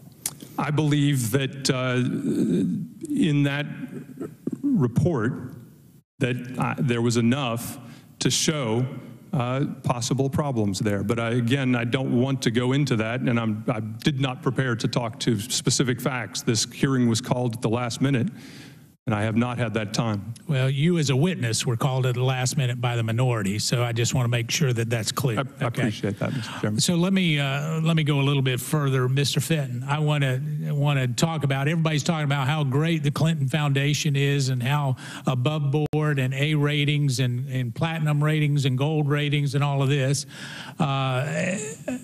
There is a report from November 10th of 2008, which is an internal audit. It actually comes from an internal audit that has a conclusion. It says the challenges and deficiencies plaguing the foundation cannot be overstated. There are real and undermine the organization's effectiveness immediately and more long term. To address these issues that present immediate threats, the foundation should revamp its legal and HR operations, should review its governance structure and documents, and should have an open and honest discussion with the president about the future of the foundation. Would you not find that alarming if that was the conclusion of an internal audit, Mr. Fenton? I wouldn't want to get an audit like that. So, the problem is there's another audit in 2000. Yeah, you got a microphone. Oh, there was another audit in 2011 that raised some of the same issues. Well, that's not as directly, but suggesting that. Well, that's where I was going, and I appreciate you mentioning that because that was in 2010, and then another audit in 2011, as you talk about, by a very different firm, talked about the potential conflicts of interest. And the fact that those conflicts of interest policies that were suggested to be put in place. However, this is a quote, however, we did not find any evidence of the enforcement of the conflict of conflict of interest. Are you saying that in your discovery process with FOIA that there is a potential conflict of interest between the charitable mission of the Clinton Foundation and what might have been going on? Have you found that? Yes. Mrs. Clinton and Mr. Clinton and the foundation recognized those potential conflicts of interest and tried to reassure the President Obama and the Senate that they would be taken care of and disclosed. And as I said, they were either rubber stamped or key aspects of it weren't disclosed. And or in the case of Mrs. Clinton, she directly started violating her own agreement by dealing with this Sidney Blumenthal and allowing her staff to, on a regular basis, take care of Clinton Foundation interests using public resources. Mr. Fenton, is it likely, based on reports that you've seen, is it likely that the special counsel is also looking into things other than Russian collusion narratives for President Trump, based on reports that you've read? Are they looking into other matters as it relates to President Trump? Oh, yes. I would assume the Southern District investigation, the campaign finance allegations that have been raised up there were as a result initially of interest from the special Is it likely that they're looking into the Trump Foundation as well? It wouldn't surprise me. Okay. Based on your testimony, I guess what I'm trying to figure out, if the special counsel is looking at that, why would Attorney General Eric Holder not have looked into some of the issues as it related to the Uranium One deal? And why would they have looked the other way? Because apparently, according to your testimony, they did not know whether the FBI or DOJ ever alerted the committee members to criminal activity that they uncovered. And that was a quote from your written testimony. The investigation was ultimately supervised by U.S. Attorney Rod Rosenstein and Andy McCabe. Isn't it amazing how these names continue to show up? Isn't it amazing? And with that, if there's no further business before this panel, we will excuse you two gentlemen. We thank you for your testimony, and we'll ask the next panel to be set up. Thank you. Thank you very much.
What's that?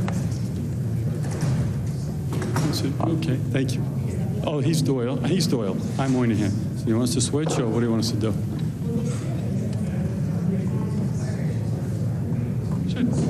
Sure.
Okay, we just watched the first panel of the case study on the Clinton Foundation.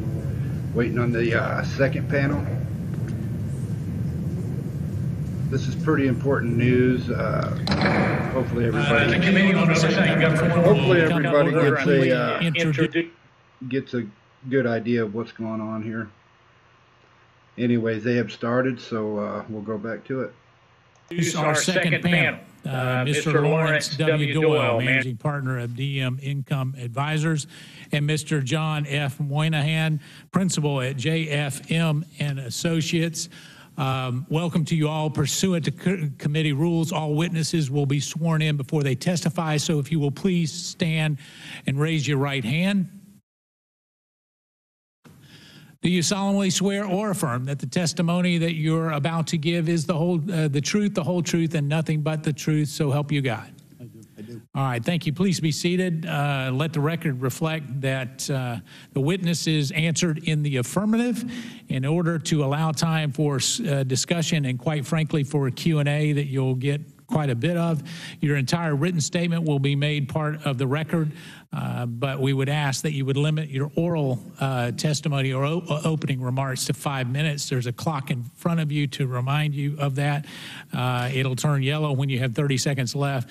If you'll please make sure that you press the button when you're speaking. And so what we will do is we can have your opening testimony a combined 10 minutes, so however you want to do that. And so Mr. Doyle, we'll come to you first, and then you can yield to Mr. Moynihan. Yield to me right now.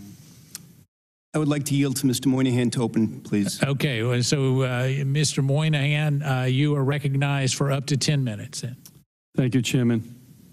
I'd like to thank you, Chairman Meadows, and other members of the committee for having us here today.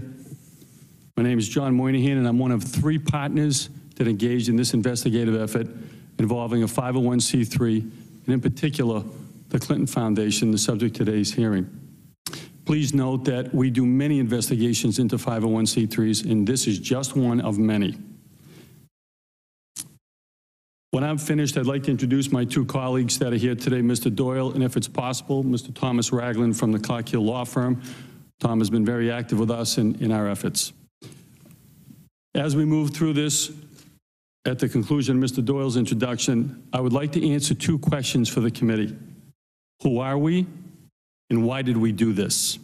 I think they'll give some good color and background as to what we're doing, how we do this for a living, what our motivations are, and why we're here. I'd like to give at this point some special thanks to three other individuals who worked on this matter. Mr. Robert Nieves, who's behind me. He was a senior SES executive in the U.S. Drug Enforcement Administration, where I worked for many years with Mr. Nieves on money laundering and financial crimes. Mr. John Shuro from the law firm of Bowditch and Dewey. He's a master tax analyst, fiduciary, and trust advisor in the field of taxation and investments. And Mr. Thomas Scannell, an attorney at a law firm in Massachusetts, who was a litigator who challenged us the entire process, our evidence, and the way we went about this to ensure the integrity of what we're going to talk about today. At this time, I'd like to yield to Mr. Doyle. Congressman Meadows and members of the committee, thank you very much for the invitation to present and discuss the topic relating to the oversight of nonprofit organizations with a specific case study on the Clinton Foundation. My name is Larry Doyle, and for purposes of background, John Moynihan and I are the two proudest graduates of the College of the Holy Cross. The Jesuit-inspired pursuit of the truth, competitiveness, and playing by the rules have been our calling cards and our commitment throughout John's career in and around law enforcement and mine on Wall Street. For the last 10 years, I have spent countless hours involved in literary and investigative pursuits related to regulatory failure. The comparisons I see between the subprime mortgage market, lack of ratings and regulatory performance, and the Madoff scandal to today's topics are stark. On that note, I welcome providing the following context and perspective for today's hearing. There are currently approximately 1.75 million not-for-profit organizations in our nation today. 90% of these not-for-profits fall within the 501c subset, while close to 2/3 are 501c3 public charities. Recent data highlights that these not-for-profits annually generate approximately $1.74 trillion with a T dollars, a 250% increase over the last 20 years, equating it to approximately 9% of our nation's GDP. On a standalone basis, this segment of our economy would be the 10th largest economy in the world. All of which begs the question, who's minding the store, looking out for the donors, and upholding the rule of law? Let us quickly, do you want to introduce Tom? Yeah, at this point, Mr. Chairman, I'd like Mr. Ragland to introduce himself. Thomas Ragland from the Clark Hill firm. At this point, I'd like to answer two questions. Who are we? We are apolitical. We have no party affiliation to this whatsoever. No one has financed us. I don't know Chairman Meadows. I just met him today. I don't know any of you people, okay? I'm happy to meet you, but we have no relationship to any of you, okay? We are forensic investigators that approached this effort in a nonpartisan, professional, objective, and independent way. We have never been partisan. We come from law enforcement on Wall Street, where each of us has dedicated our entire lives and careers to the rule of law, doing the right thing, pursuing facts. We follow facts. That's all. None of this is our opinion. I emphasize, none of this is our opinion. These are not our facts. They are not your facts. They are the facts of the Clinton Foundation. Why did we do this? This is our profession. People will ask us, are you doing this for money? The answer is yes. This is how we make a living. We do cases. It's that simple. We are forensic investigators, former U.S. law enforcement and private practice, making our living conducting these cases.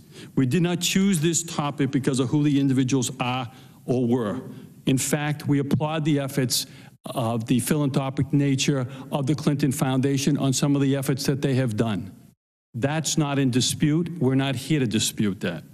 Rather, we have backgrounds in 501c3 charities, including work for both inside and outside of them. We know the risks in the frequent shortfalls. 501c3s have been found to be particularly vulnerable to abuse and a lack of oversight, especially on the global front. We share a deep and profound commitment to protecting taxpayer dollars. In that context, we saw the controversy surrounding this entity, as well as the significant amount of monies, including U.S. tax dollars, that were flowing through this foundation. We decided and financed out of our own pocket to examine this ourselves. We also firmly believe that no one is above the rule of law, regardless of party, and those who occupy senior positions in our government owe a special duty. It's important to stress that we have not made any conclusions, and to set the record straight, we do not have a lawsuit against anybody. We don't have a complaint against anybody. We have a submission of probable cause to the IRS. That said, we use the FOIA quite substantially and other tools at our disposal to gain quite a bit of public and non-public information. All of the information was obtained completely legally and through the various tools of investigation that we have. At this time, what we would like to do in an expeditious fashion is to state in bullet form the process we went through and to state our findings that are in our submission to the IRS. It is a complex issue.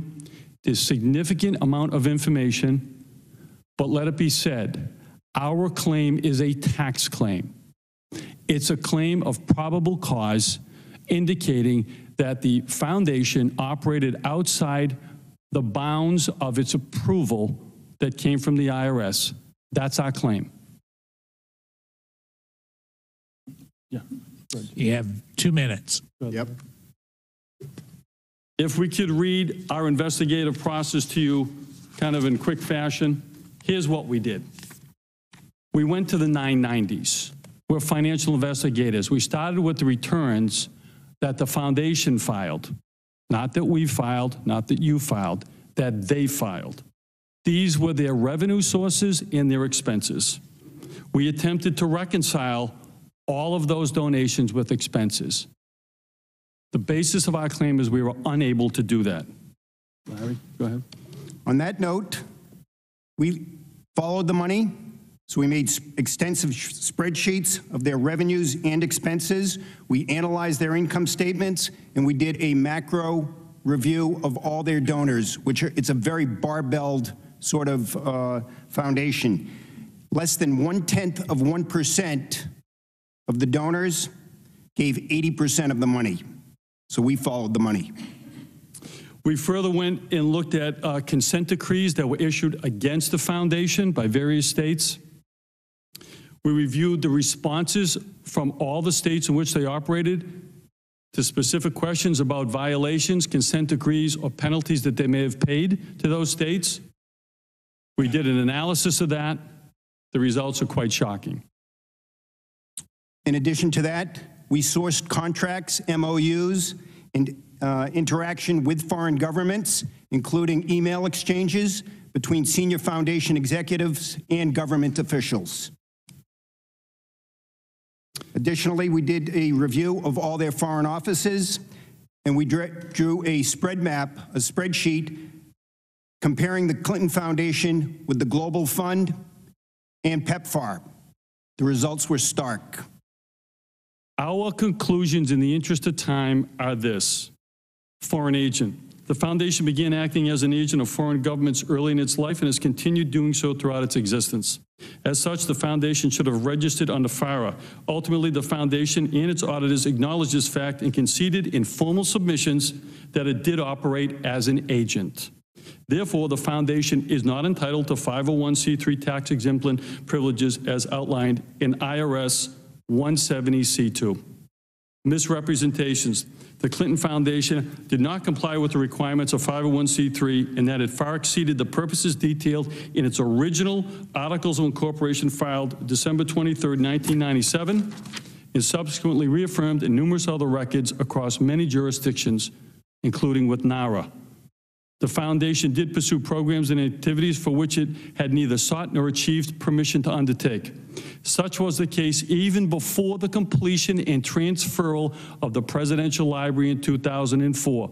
As such, representation by the foundation to donors was a misrepresentation of the approval, organizational tax status, allowing it to raise funds for the Presidential Library and related programs therein. In these pursuits, the foundation failed the organizational and operational test 501c3 Internal Revenue Code 7.25.3.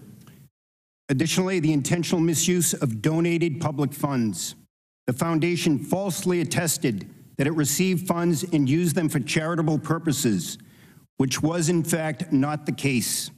Rather, the foundation pursued an array of activities, both domestically and abroad. Some may be deemed philanthropic, albeit unimproved, while others, much larger in scope, are properly characterized as profit-oriented and taxable undertakings of private enterprise, again failing the operational tests for philanthropy referenced above.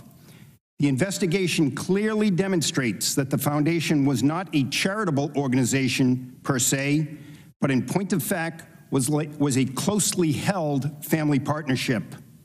As such, it was governed in a fashion in which it sought in large measure to advance the personal interests of its principals as detailed within the financial analysis of this submission and further confirmed within the supporting documentation and evidence section. Our last finding, donors' responsibilities.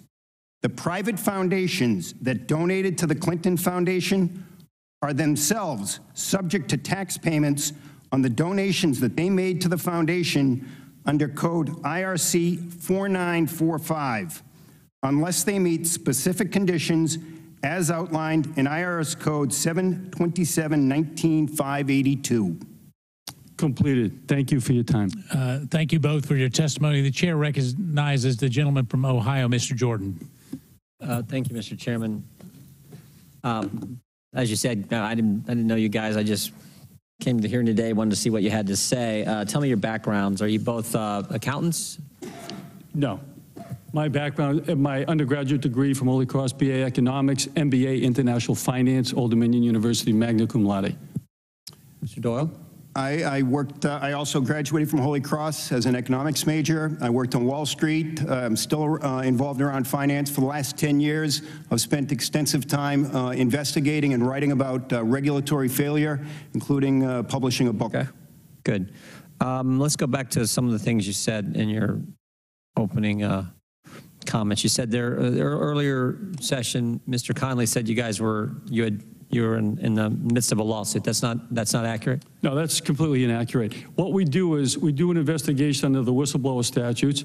If you find indicia, probable cause, we have not formulated any conclusions about this.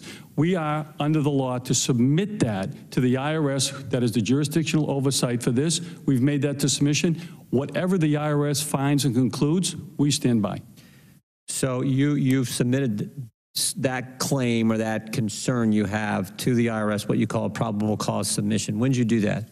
August 11th, 2017. So a year ago, a year and a half ago, almost. Okay. And why did you start this investigation? You getting someone hire you to go dig into this and figure out what's going on? No, nobody hired us to begin this investigation. We do 501c3 work. To be quite frank, you did it because if you find out there's big time abuse, there's some kind of you get paid. We do this for a living. Yep. If the Clinton Foundation was a $2.5 million issue, it would not have been economically. How many other cases have you done where you filed a probable cause submission to the IRS? How many other times have you done that? First time. First time. Mm-hmm. So how have you got paid before? I mean, this deal? Well, we will get hired by law firms who represent 501c3s that need to get cleaned up. That's what I figured. Okay. So let's turn to a few of the things that I highlighted in your statements. You said the books don't balance, right? The revenue doesn't match expenses. When have you made that sentence? Can you go into a little detail there? Give me an example. Well, we did review revenues versus expenses, across all their 990s. It's not so much that they didn't balance, it's what would be represented. We wanted to get we did our own work, all our own work, and we created spreadsheets and we looked at, okay, what, on a line item by line item basis, how much were salaries, how much on travel, how much on office expenses, and just created that spreadsheet, again, just to follow the money. Yeah, right. It's not about balancing. It's about what they spend it on. Exactly. Got it. Got it. You also said senior foundation executives and government officials were talking all the time in emails, and there was some, I think their statement said was something, it was stark what they had to say, I think was the word you used. Walk me through one of those emails. Give me an example of that.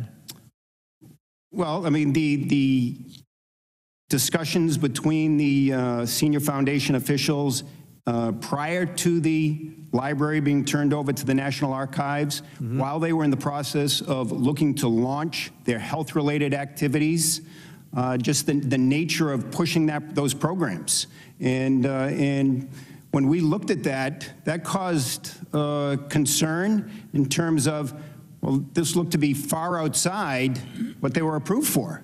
Yeah. So they were out there, they're talking about these health-related activities. When we read their articles of incorporation, they were approved for a library. So that to us just was an initial red flag. Can you get the committee an example of one of those emails where they're way outside the limits of the parameters of where they're supposed to be? On that specific example, we're talking about a European country that is in a dialogue with senior members of the foundation and eventually signed an MOU for cash flows to support programs. That was happening in 2002. The library, which is the only approval that the IRS gave to them, to the foundation, was turned over in 2004.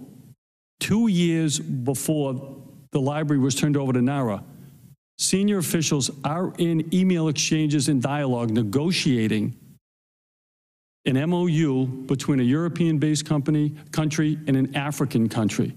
We have those exchanges. Okay. So to us, that's a red flag because your approval was for a library. Why are you negotiating health-related contracts? If you wanted to do that, you can. You change your articles of incorporation. You seek approval from the IRS because that was specifically stated in the determination letter given to the foundation. The IRS gave them a determination letter following a 1023 application that said, should you change the purpose, source, intentions of what you're doing, you need to contact us for approval. They did not do that. And one message over and above that, in one of those emails, the statement was made, this is not a Clinton Foundation program per se, which in our reading and understanding of the law. Yeah, which means it just isn't right. Yeah, no, I understand. Exactly. Okay, Mr. Chairman, I'm out of time. May I have a second round?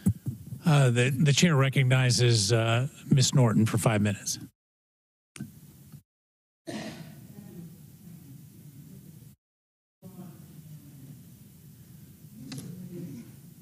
You submitted, thank you, sir, a complaint to the IRS and the FBI with allegations against the Clinton Foundation. I think you testified to that in August.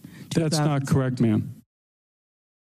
That is not correct. No, we submit, what it is we put together our investigative findings and then we do a submission. It's not a complaint, it's probable cause. A complaint is a final document that gets submitted to the court, say if we're gonna indict somebody or something like that. That's not what this is. We actually haven't reached any conclusions. We just are citing in our submission indicia or probable cause as to what has gone on, just to be correct. Why won't you give us a copy of whatever it is you submitted?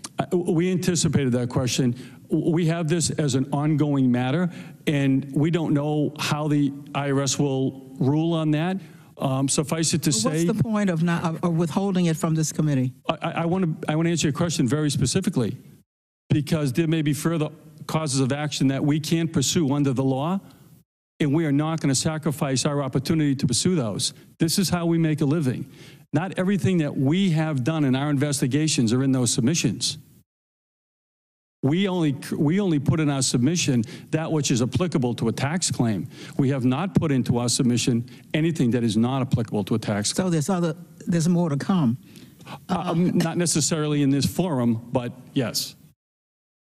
Now to reiterate, you are not whistleblowers. We are people who are not from inside the Clinton Foundation. We are financial investigators on the outside of the Clinton Foundation who had to file a claim under the whistleblower statute. You are potential plaintiffs in a KETAM lawsuit. No, you cannot be a KETAM plaintiff in a tax case. That is not allowed within the law. So what are you? In this case, we file under the whistleblowers. You didn't tell our staff last Friday that you were plaintiffs in a KETAM lawsuit? Absolutely not.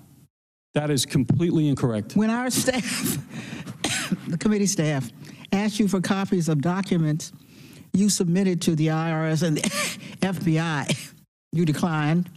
Mm-hmm. You also said that you had provided no documents to Republicans on this committee. We have not. Somehow, however, on Monday, our Republicans did obtain 1,300 pages Correct. of documents from your submission. When they sent them over to us, they claimed you gave Chairman Meadows' office these documents on a disk. If anybody from the They said you provided them.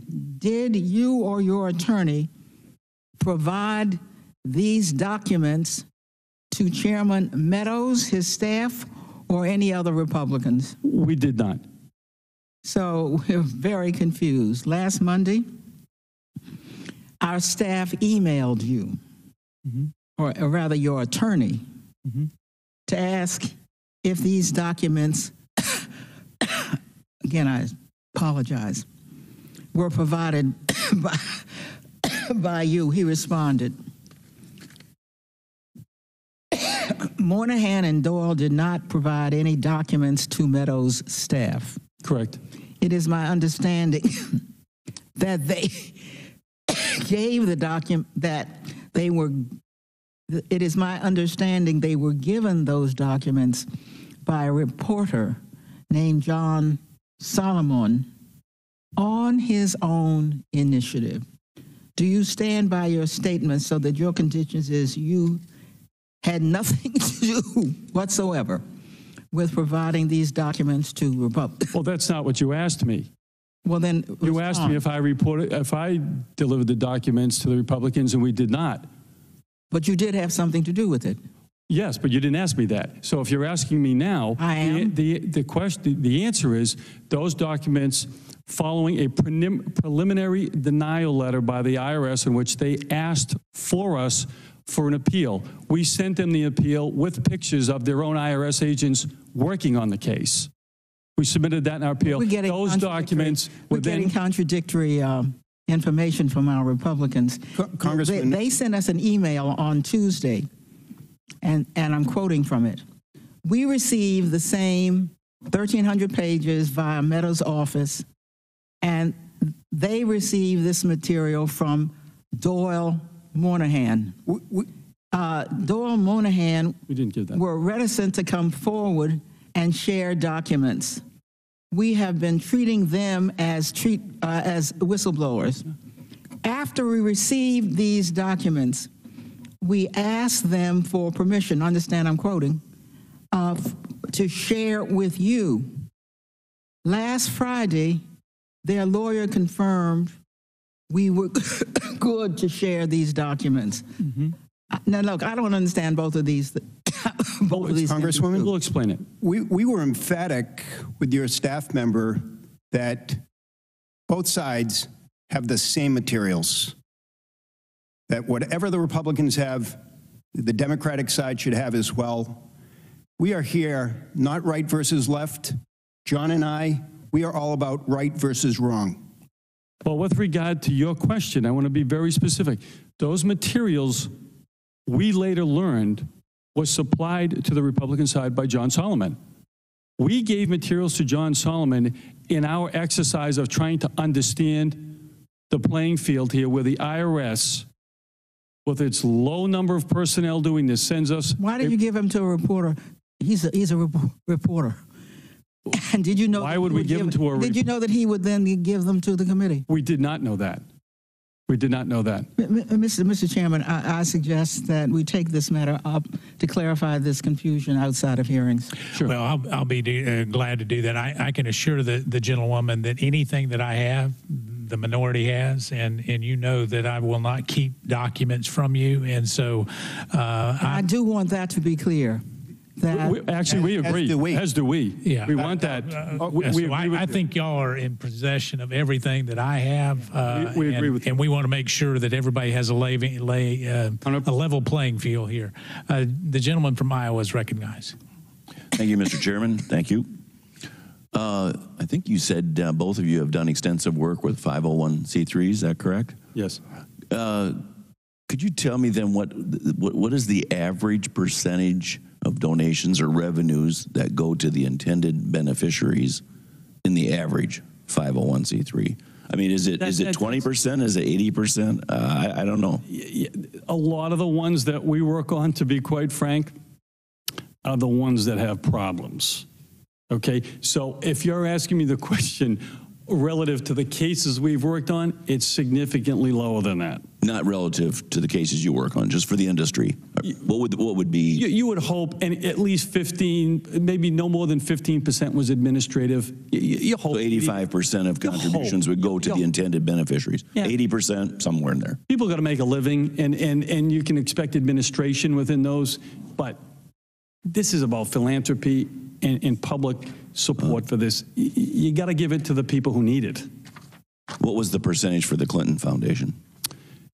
Based upon the information we have from the 990s, and we do not believe that that is complete because we do not have subpoena power, that ranged somewhere around 40%, well, I believe. actually, Congressman, if I could, it would hopefully be beneficial if I could just quickly run through the percentage breakdown of expenses, if that's okay. Probably take too much time. Okay, okay. Do you have an idea? How, I mean, grants and allocations, they gave 12%, compensation, salary and benefits, 26%, travel, 8%, other and all other expenses, 12%. Do these percentages seem in line to you, given your expertise? Well, overall, it might have been about 40% by our calculation ended up going to programs, and 60% was admitted. What happened to the revenue levels, the contribution levels of the Clinton Foundation once the Clintons were no longer in political power? What happened to them? They go up or down? Yeah, they went down, but quite significantly. Quite frankly, our analysis doesn't include that. Our analysis takes this particular foundation from 2005 right through 2015. We break it down dollar by dollar. We start with the first employer identification number issued by the IRS, and we tally that up year by year. We take the second employer identification number that was used solely for a 2-year period for the initial CHI, which from our Freedom of Information Act requirements was approximately $22 million and was not approved to do that. And then in your analysis, did you come across what appeared to be pay to play? I know that wasn't the focus necessarily. No, to be very clear, our focus is on financial analysis and whether they live within the boundaries. As part and parcel of that investigation, we did come across instances of that, but we put that into a catch-all category of just outside the boundaries. That's not really out. Mr. Chairman, I'd like to yield the balance of my time to the gentleman from Ohio. You said in your opening statement, you used the term agent of a foreign government. Give me an example of that. You want to take that one, Larry? Sure. There are so many examples. Mozambique in 2002, it was a memorandum of agreement between the foundation and the Mozambique to work on their behalf through their Ministry of Health program.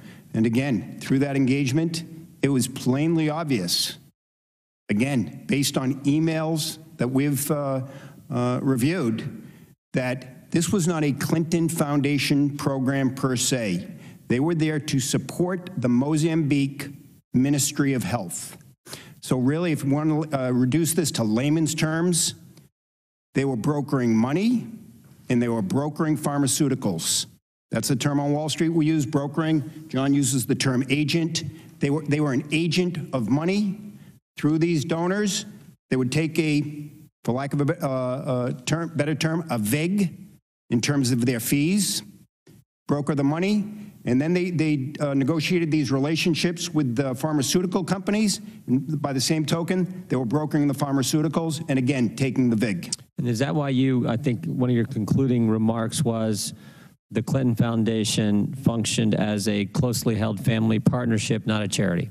Yes. The reality is the difference between public charities, private foundations are very exact. Public charities are organizations that are allowed to solicit funds from the general public, which is what they were approved for the library. And they followed that. They solicited funds from public folks. Going along with that, public charities really don't make grants. They don't. They're the end users. They do the program. I have my own 501c3s involving baseball. I fix up a lot of baseball fields in Massachusetts. So when people donate to that, it's very $20,000. We go and we pull the weeds out, okay? We do the work. Private foundations are different. Melinda and Bill Gates. On those boards, there may be one or two individuals. Those foundations are governed in a way that there's a specific function that's going to go on, and they issue grants. A lot of times those grants go to a public charity. There are striking differences between public charities and private foundations. What happened here, for whatever reason, we don't know and don't have an opinion on it, it became a hybrid. And our analysis shows that this hybrid modeled the Global Fund in Geneva, Switzerland. That is a hugely important point. The difference between the Global Fund being a Geneva-based operation that does exactly what Mr. Doyle said, which is to take funds from one country, for whatever purpose, pharmaceuticals or tuberculosis, and to help another country. They are the facilitator, the agent. The difference is they are not subject to U.S. taxation, jurisdiction, or law. The Clinton Foundation, in conjunction with those same donor countries to the Global Fund, in the same recipient countries as the Global Fund, created a separate entity called Unitaid that was formed in 2006. Mr. Clinton and Mr. Gates, who was on the board at Unitaid, together formed with these countries this entity. The difference being that Unitaid became the single largest donor to the Clinton Foundation. Those revenues did not stay outside of the United States. They created jurisdiction and venue by flowing back into the United States, Bank of America, Boston, Massachusetts.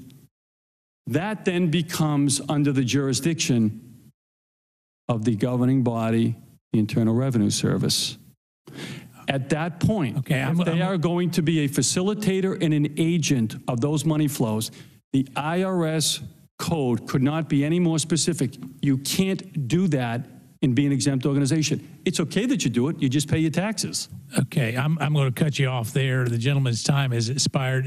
So Mr. Doyle, Mr. Moynihan, I'm going to ask you to try to be succinct and direct, and bluntly, maybe dumb it down for me. I mean, you're talking about stuff that, quite frankly, I have no clue. You know, when you start quoting different statutes and things like that, the average American, we just want to know if there's wrongdoing or not. And I know you say you don't have an opinion. If you don't have an opinion, then why did you file a probable cause filing with the IRS? Because obviously you have an opinion that something was wrong, or you wouldn't have done a probable cause. Is that correct? Based on our facts. On facts. Based on your facts, do you believe there's probable cause of wrongdoing? Yes or no? Yes.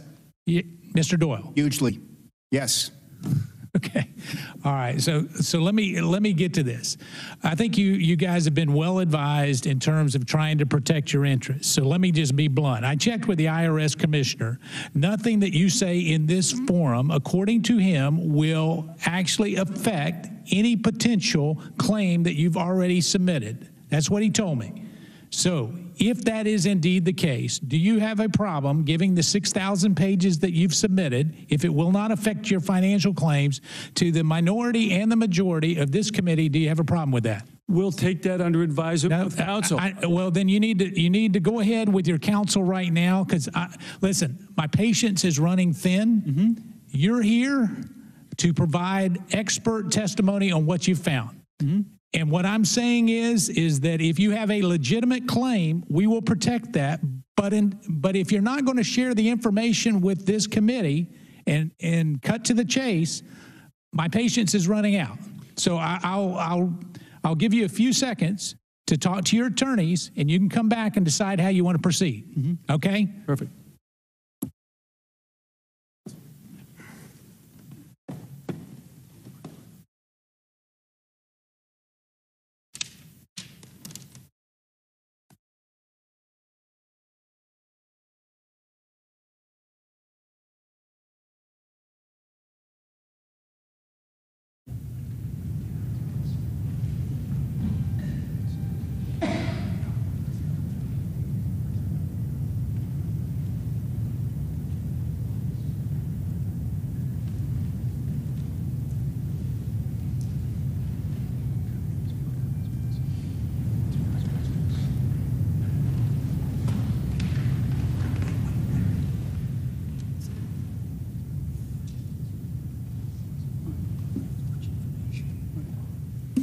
So we just spoke to our attorney.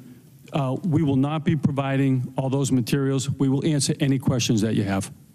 All right. So just so you're aware and your counsel is aware, have you submitted all those documents to the IRS? Yes. Have you submitted them to the FBI? Yes. Okay. We will compel you to bring all those documents to this committee then. And I can just tell you, I think you're being poorly advised by your counsel, and I'm saying that directly to you, sir. Let me just tell you, this is a hearing to get to the truth. And what you're saying is you're all about the truth, Mr. Monahan. Isn't that what you said? Sure, so just ask. Okay, if you're about the truth, then why aren't you willing to give us the documents? Because we're explaining the documents. We have other claims. I don't think we should be sacrificing our potential. I said if I could protect your financial claims and get a commitment from the IRS, would you be willing to give those documents? But that's not our only claim is with the IRS. You keep making that mistake. Our claim isn't just with the IRS. We have other claims that we can bring. So you're saying you're going to bring civil or we have that complaint against the foundation? We have opportunities that we will pursue. This is what we do for a living. All right, so let me understand that. So you're saying potentially you're going to bring a civil lawsuit against the Clinton Foundation and that this public hearing might affect that? No, we didn't say that. What we're saying is that the IRS, the IRS submission stands on its own merit. The IRS will make their determinations based upon what they find. If the IRS finds one way, we'll have one reaction. If they find another way, we'll have another reaction with counsel. Mr. Monahan, do you believe that based on any interviews that you've done with anybody at the Clinton Foundation that there was criminal activity that might have happened within the Clinton Foundation? We believe there is indicia of that, yes. All right, and you base that based on what? The interviews. With whom? We interviewed Mr. Andy Kessel. Larry can speak to that directly. We were together. We interviewed Mr. Kessel on November 30th, 2016. I had reached out to him in early to mid-October. Andy was a former acquaintance of mine on Wall Street. Andy called me back on November 9th at 9:45 in the morning, about three and a half weeks after I had reached out to him.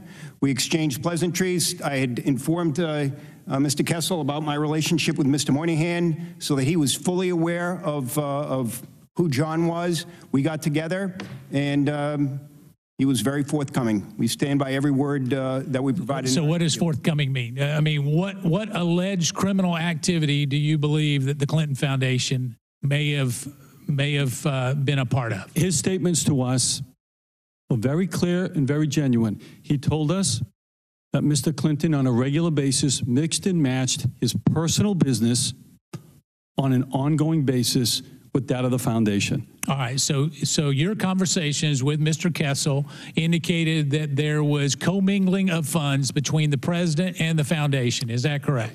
Yeah, expenditure of donated funds between his So he would use donated funds to the foundation for personal use. Private annulment is what they would call that. That was stated to us, yes. And so were there any other criminal allegations?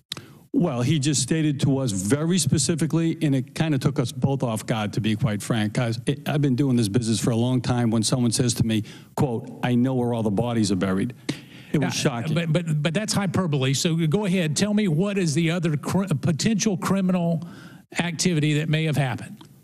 Well, his statements to us about that, we have submitted with the IRS. It's up to them to make a determination on that. What are the alleged other criminal activity that was communicated to you, Mr. Moynihan, from Mr. Kessel? What he communicated to us was the commingling of funds. That's the most specific of illegal activities on a regular and ongoing basis. Did you have another interview with Miss Fischel? Miss who? Barbara Fischel. Barbara Fischel? Yeah. Is there anybody else that you interviewed other than that? We did. Who was that? We're not at liberty to give that name. Sir, your sworn testimony, let me just tell you, that dog doesn't hunt here. So if you've interviewed someone else, as a witness, you're required to answer that or plead the fifth. What do you want to do? We made a confidentiality agreement with her at the time, so we'll plead the fifth. But we're happy to speak about the interview. We just can't give her name up. So what you're saying is you have a confidentiality agreement with someone you interviewed? Yeah. And what was that person's position? A very senior position within the Clinton Healthcare Access Program. All right. So within what is, I guess, referred to as CHI, is that the largest part of the Clinton Foundation? Yes. And how many dollars of assets would be in the CHI part of the foundation? Oh, we've got it right here. Well, just give us a minute. We'll look in the... Approximately $900 million by the analysis that we had done. Okay, and what were the allegations that she alerted you to? She stated very specifically that the funds were used as essentially a piggy bank. You could travel and vacation when you wanted to, that the senior administrators within this fund, operating this fund, treated this and commingled this as personal business, foundation business, for travel and personal expense. So what you're saying is that they could use the Clinton Foundation charitable donations for private travel and go on personal trips. Is that what you're saying? Yes, we see that as conversion of foundation property. What else? We can, if you roll the sheet down. Oh. Go ahead. Yeah. She also referenced Mr. Clinton's relationship with one of his largest donor, that being Bill Gates, at which point in time she said that they were not on speaking terms, and referenced the fact that at this point in time during 2009 that the health initiative had not received prior formal approval by the IRS for their activities. In fact, so hold on. So you're saying the Clinton Foundation had not received proper approval? Who did not receive proper approval? The Clinton Health, prior to 2010, CHI was the acronym for Clinton HIV/AIDS. What we are led to believe from this interview was Mr. Gates telling Mr. Clinton, you need to get formal approval for this activity, which went all the way back to 2002. That's the premise of our submission. And it was at that point in time that they actually went and got formal approval for that activity from the IRS, and CHI then became known as Clinton Health Access Initiative. Well, all right. So who approved the 501c3 status for the foundation? It would have been the IRS. And one of Who at the IRS? Do you have the document? yeah, well, we have it. I don't know what the person's name is offhand, but we've got the determination letters. And it was approved for what? Building a library, or? The initial approval was simply for a library. So who modified it? That's what we worked on. We saw no modifications to the Articles of Incorporation. If you want to change your status, you need to notify the IRS. No, I get that. You said that before. Okay. So was there any modification? No. All right. We've got a second round. The gentleman from Georgia, I'm going to go to you in just a second as soon as you're ready. So, could I answer to your question? A very specific misrepresentation that went on with the second chai. I think that's what you want to know. In order to go forward, the application has a Schedule G that asks you if this second chai is a successor organization to a previous one. So you have the library, then you have this chai running unapproved. They clearly were advised, conversations involving Mr. Gates and what have you, as we've learned, you got to get approved. They go and make an application, and on the form, Schedule G, when it's asked, is this a successor operation to, they specifically and affirmatively answer no. That is a misrepresentation because it's the same people doing the same thing. It's the same people doing the same thing. Additionally, we asked this individual about the Charity Navigator rating of a 4-star, to which she laughed out loud and said, I've worked within charitable organizations at large firms. The Clinton Foundation is the furthest thing from a 4-star rating. In fact, that person went on to further state to us that she advised her own friends in multiple businesses where she had worked previous to that to stop donating to the Clinton Foundation. It was so bad. All right, so gentlemen, I'm going to yield to the gentleman from Georgia. Let me say this. So, it is critically important that we have the documents. You know, we can hear your testimony all day long, but it's not fair to Ms. Norton nor to me for us to have your testimony that we can't verify with these other documents. It's just like you submitting something and suggesting that it's one way with the IRS. Have you submitted these documents to the FBI? Yes. Do you believe that they have opened up an investigation on it based on your conversations with the FBI? Yes. Yes. So you believe that there is an open criminal investigation by the FBI on the Clinton Foundation out of what field office? Little Rock, Arkansas. So you believe out of Little Rock, Arkansas, there's an open criminal investigation into the Clinton Foundation going based on information that you've submitted to the FBI? The agent informed me as to how very, very, very grateful he was for our documents and the case fashion in which we presented it. All right, so that is incredibly important. If you're telling me there's an open criminal investigation, maybe that makes sense why Mr. Huber was not here. Because if he couldn't comment on an ongoing investigation, perhaps that's why he didn't show up. That's why we want you as the committee to come to your own logical conclusions and not have us make conclusions for you. All right, I'll recognize the gentleman from Georgia. Thank you, Mr. Chairman, and I apologize for having to step out. I know some of my concerns and questions have no doubt already been covered, but I do want to just bring up a couple of things for my own satisfaction and understanding, and I will reiterate the necessity of the documents. To be very honest with you, I was a little hesitant coming into this second panel here because I feel like you're using us for your own benefit, and we need the information so that we can do the proper oversight that we're responsible for doing. Excuse me, sir. You invited us. We didn't invite ourselves. No, but you've not turned over the documents, and we need we need those documents to perform the Let me be oversight very that we need clear. to do. You invited us. We told the staff members you weren't going to get documents, and if you didn't want to invite us, then disinvite us. I understand who invited who, but I also know there's a little game going on here, and I understand from a financial perspective some of it, but we are here to do oversight, and we need cooperation. Have you been in contact with Attorney Huber or anyone on his investigative team? We sent all of our information and documents to Salt Lake City, Utah in early April. We provided subsequent information in mid-April, late May, and then again in mid to late October. Our first communication with the U.S. Attorney's Office out of Salt Lake was late November. I guess it was 2 weeks ago. All right, so you have been in communication.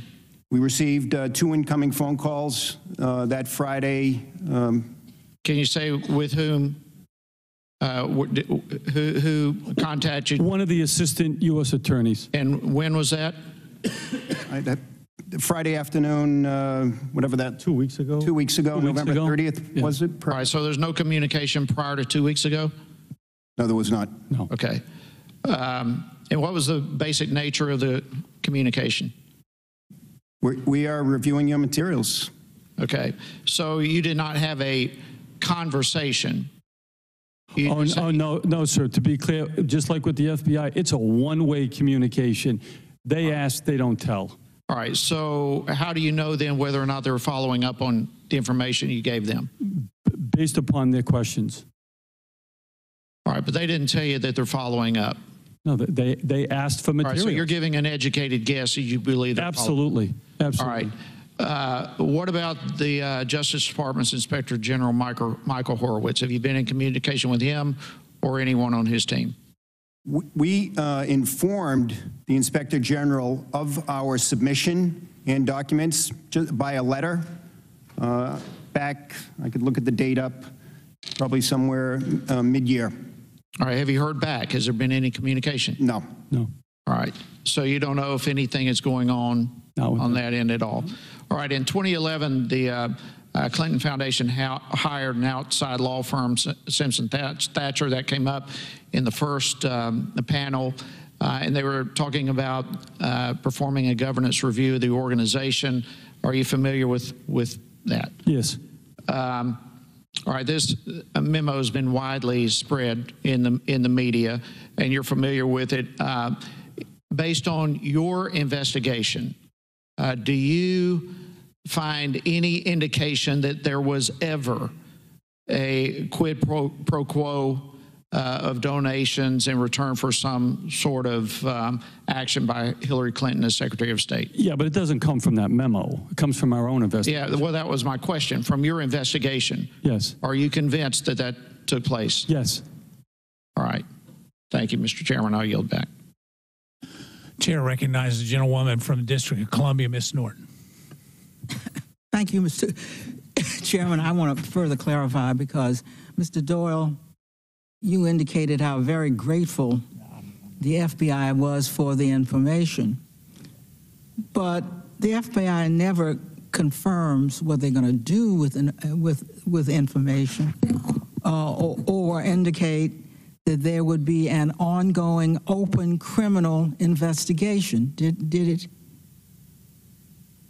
Pardon me? You didn't hear my question, Mr. Doyle? I did not hear it. It was you who said how grateful the FBI was to receive information. Yep. Yes.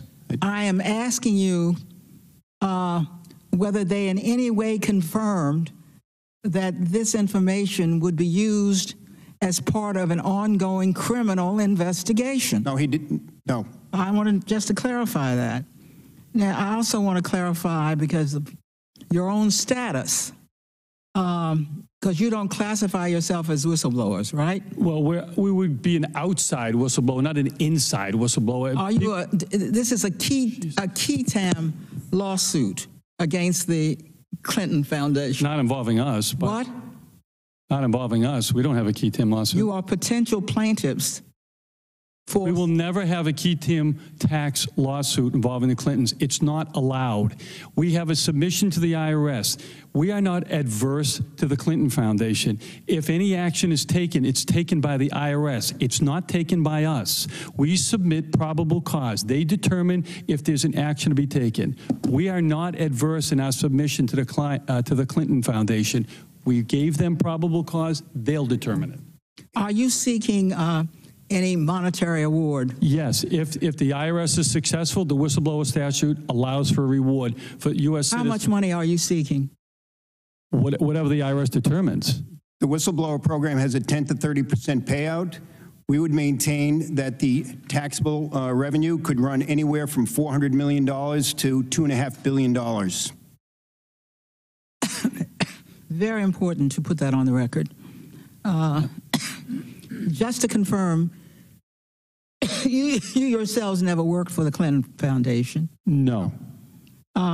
You have not had access to their internal files or anything of the like? No. No. Now, in your written testimony, and here's this date again, you stated that you had sent your submission to the IRS on August 11th, 2017. Correct, yep. You also conceded, and I quote, this is important, recently we received a letter of preliminary denial of our claim. Correct. We asked you, what does that mean? And we asked you for a copy of that letter from the IRS. Mm-hmm. Why won't you give us a copy since you did receive a letter of preliminary denial? Because we're in an appeal status right now.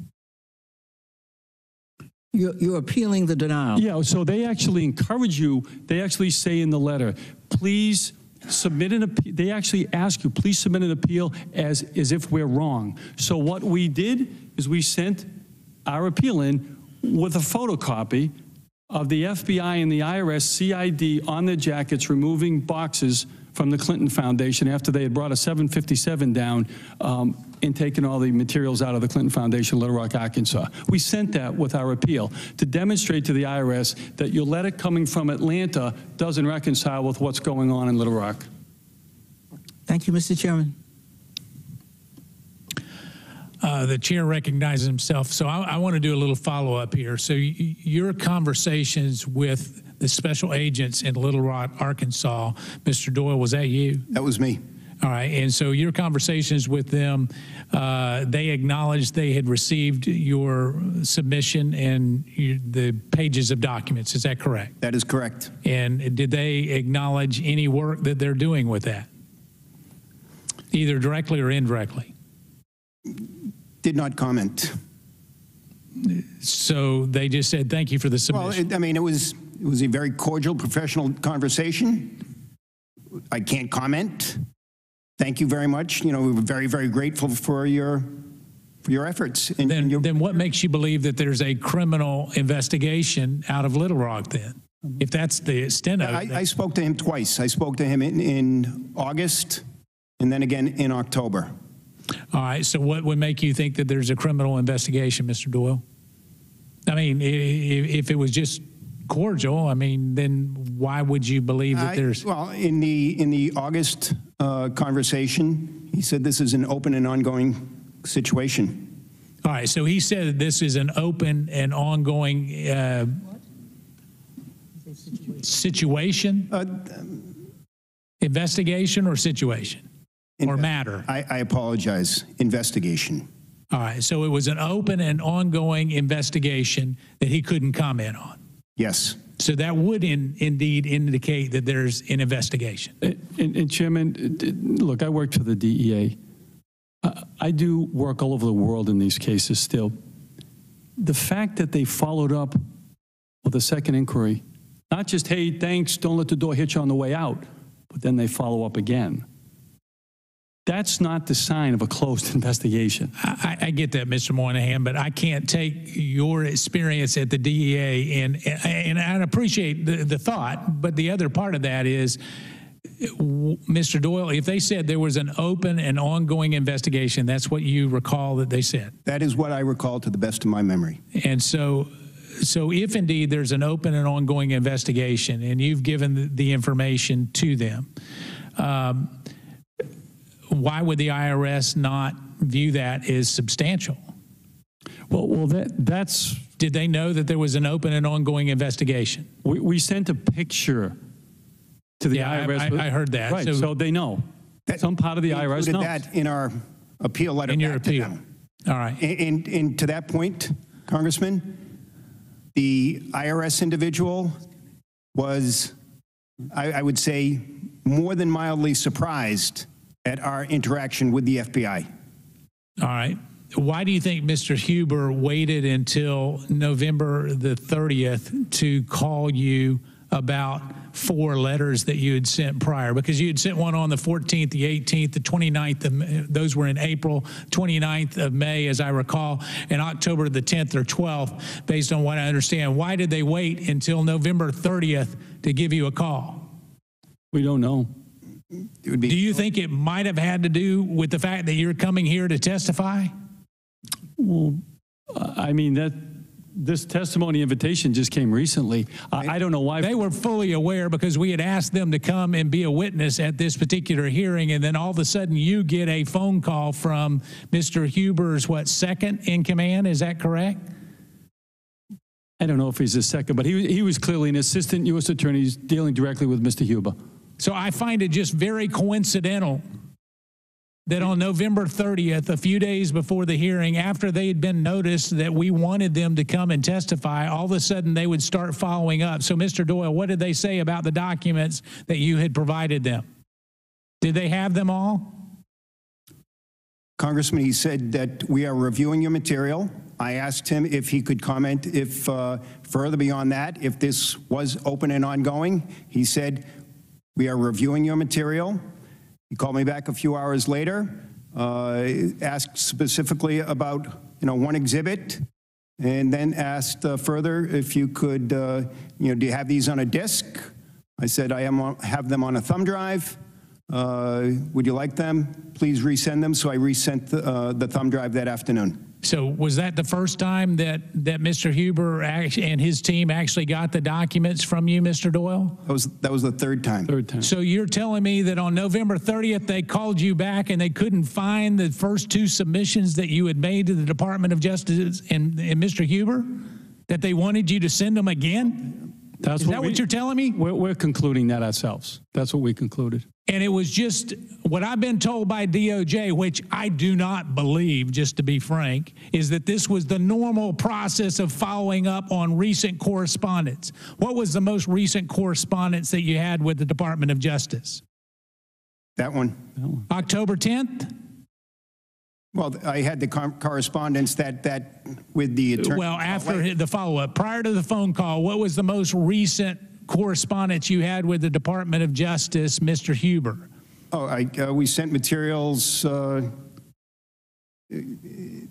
the 10th of 2018, I believe delivered by FedEx on October 12th of 2018. Yes, I think I got a copy of the FedEx delivery. Yes. Right?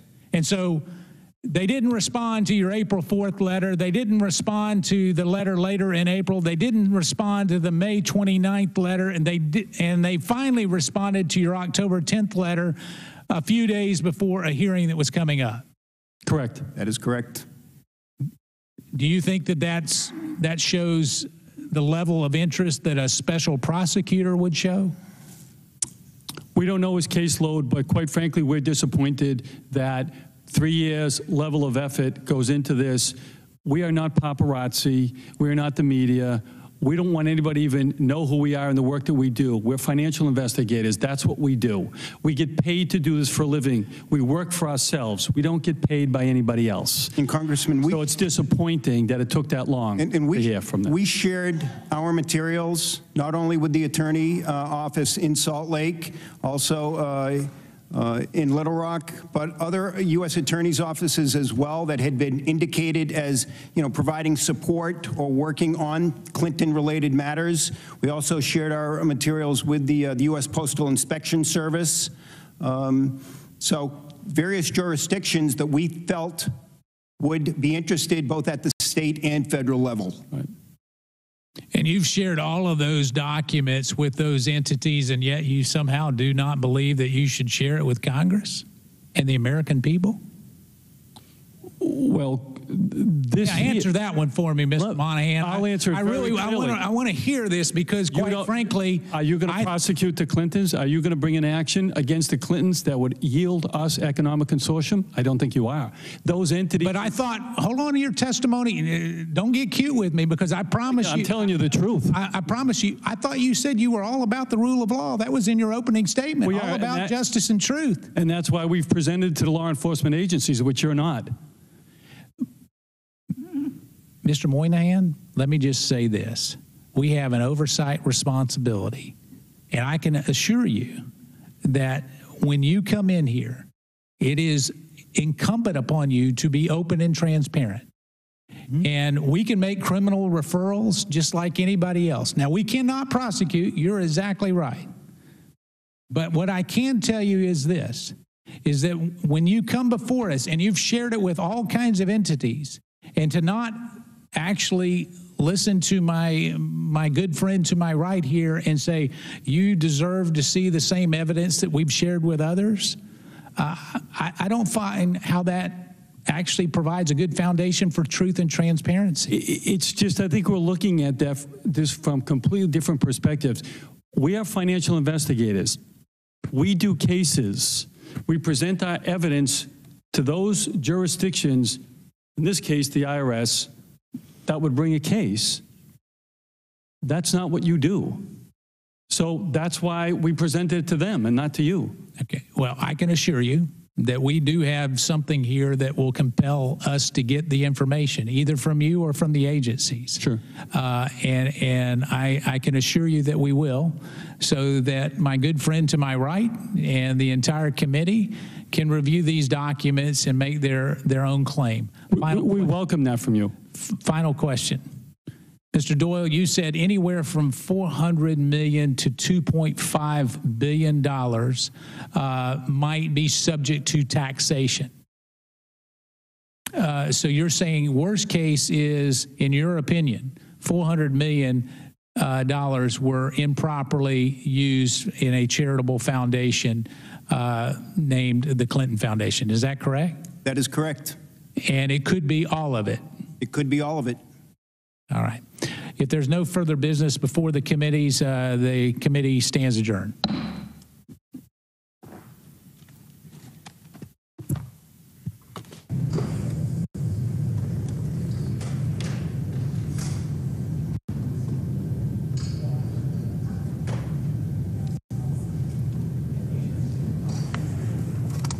Truth and nothing but the truth, so help you God. All right, thank you.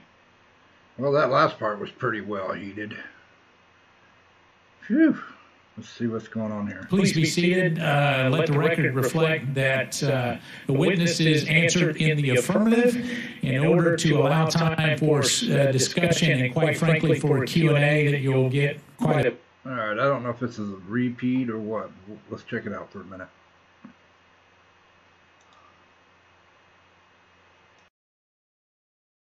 Bit of your entire written statement will be made part of the record, but we would ask that you would limit your oral testimony or opening remarks to 5 minutes. There's a clock in front of you to remind you of that.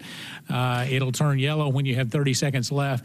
If you'll please make sure that you press the button when you're speaking. And so what we will do is we can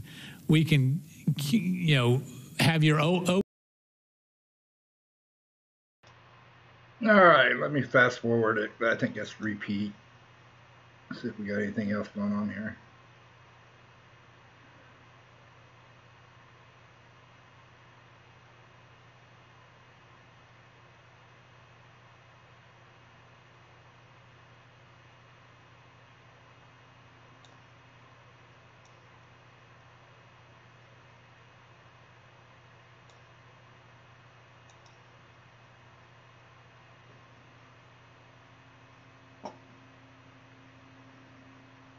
Extensive spreadsheets of their revenues and expenses. We analyzed their income statements, and we did a macro review of all their donors, which it's a very barbelled sort of foundation. Less than 1/10 of 1% of the donors.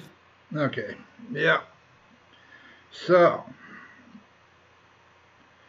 the only commentary I have on that is we know there is an open investigation. A lot of behind closed doors type stuff going on. I'm gonna get that off of there. So all we have to do now is wait, see what happens. Hopefully they do it right. Now, you know, it almost seems like some of those agencies, FBI, whatever, could be, you know, hopefully they do the right thing, but a lot of it might get swept under the table. That's just my personal thoughts. So anyways, that's the end of this. We'll see you all the next time.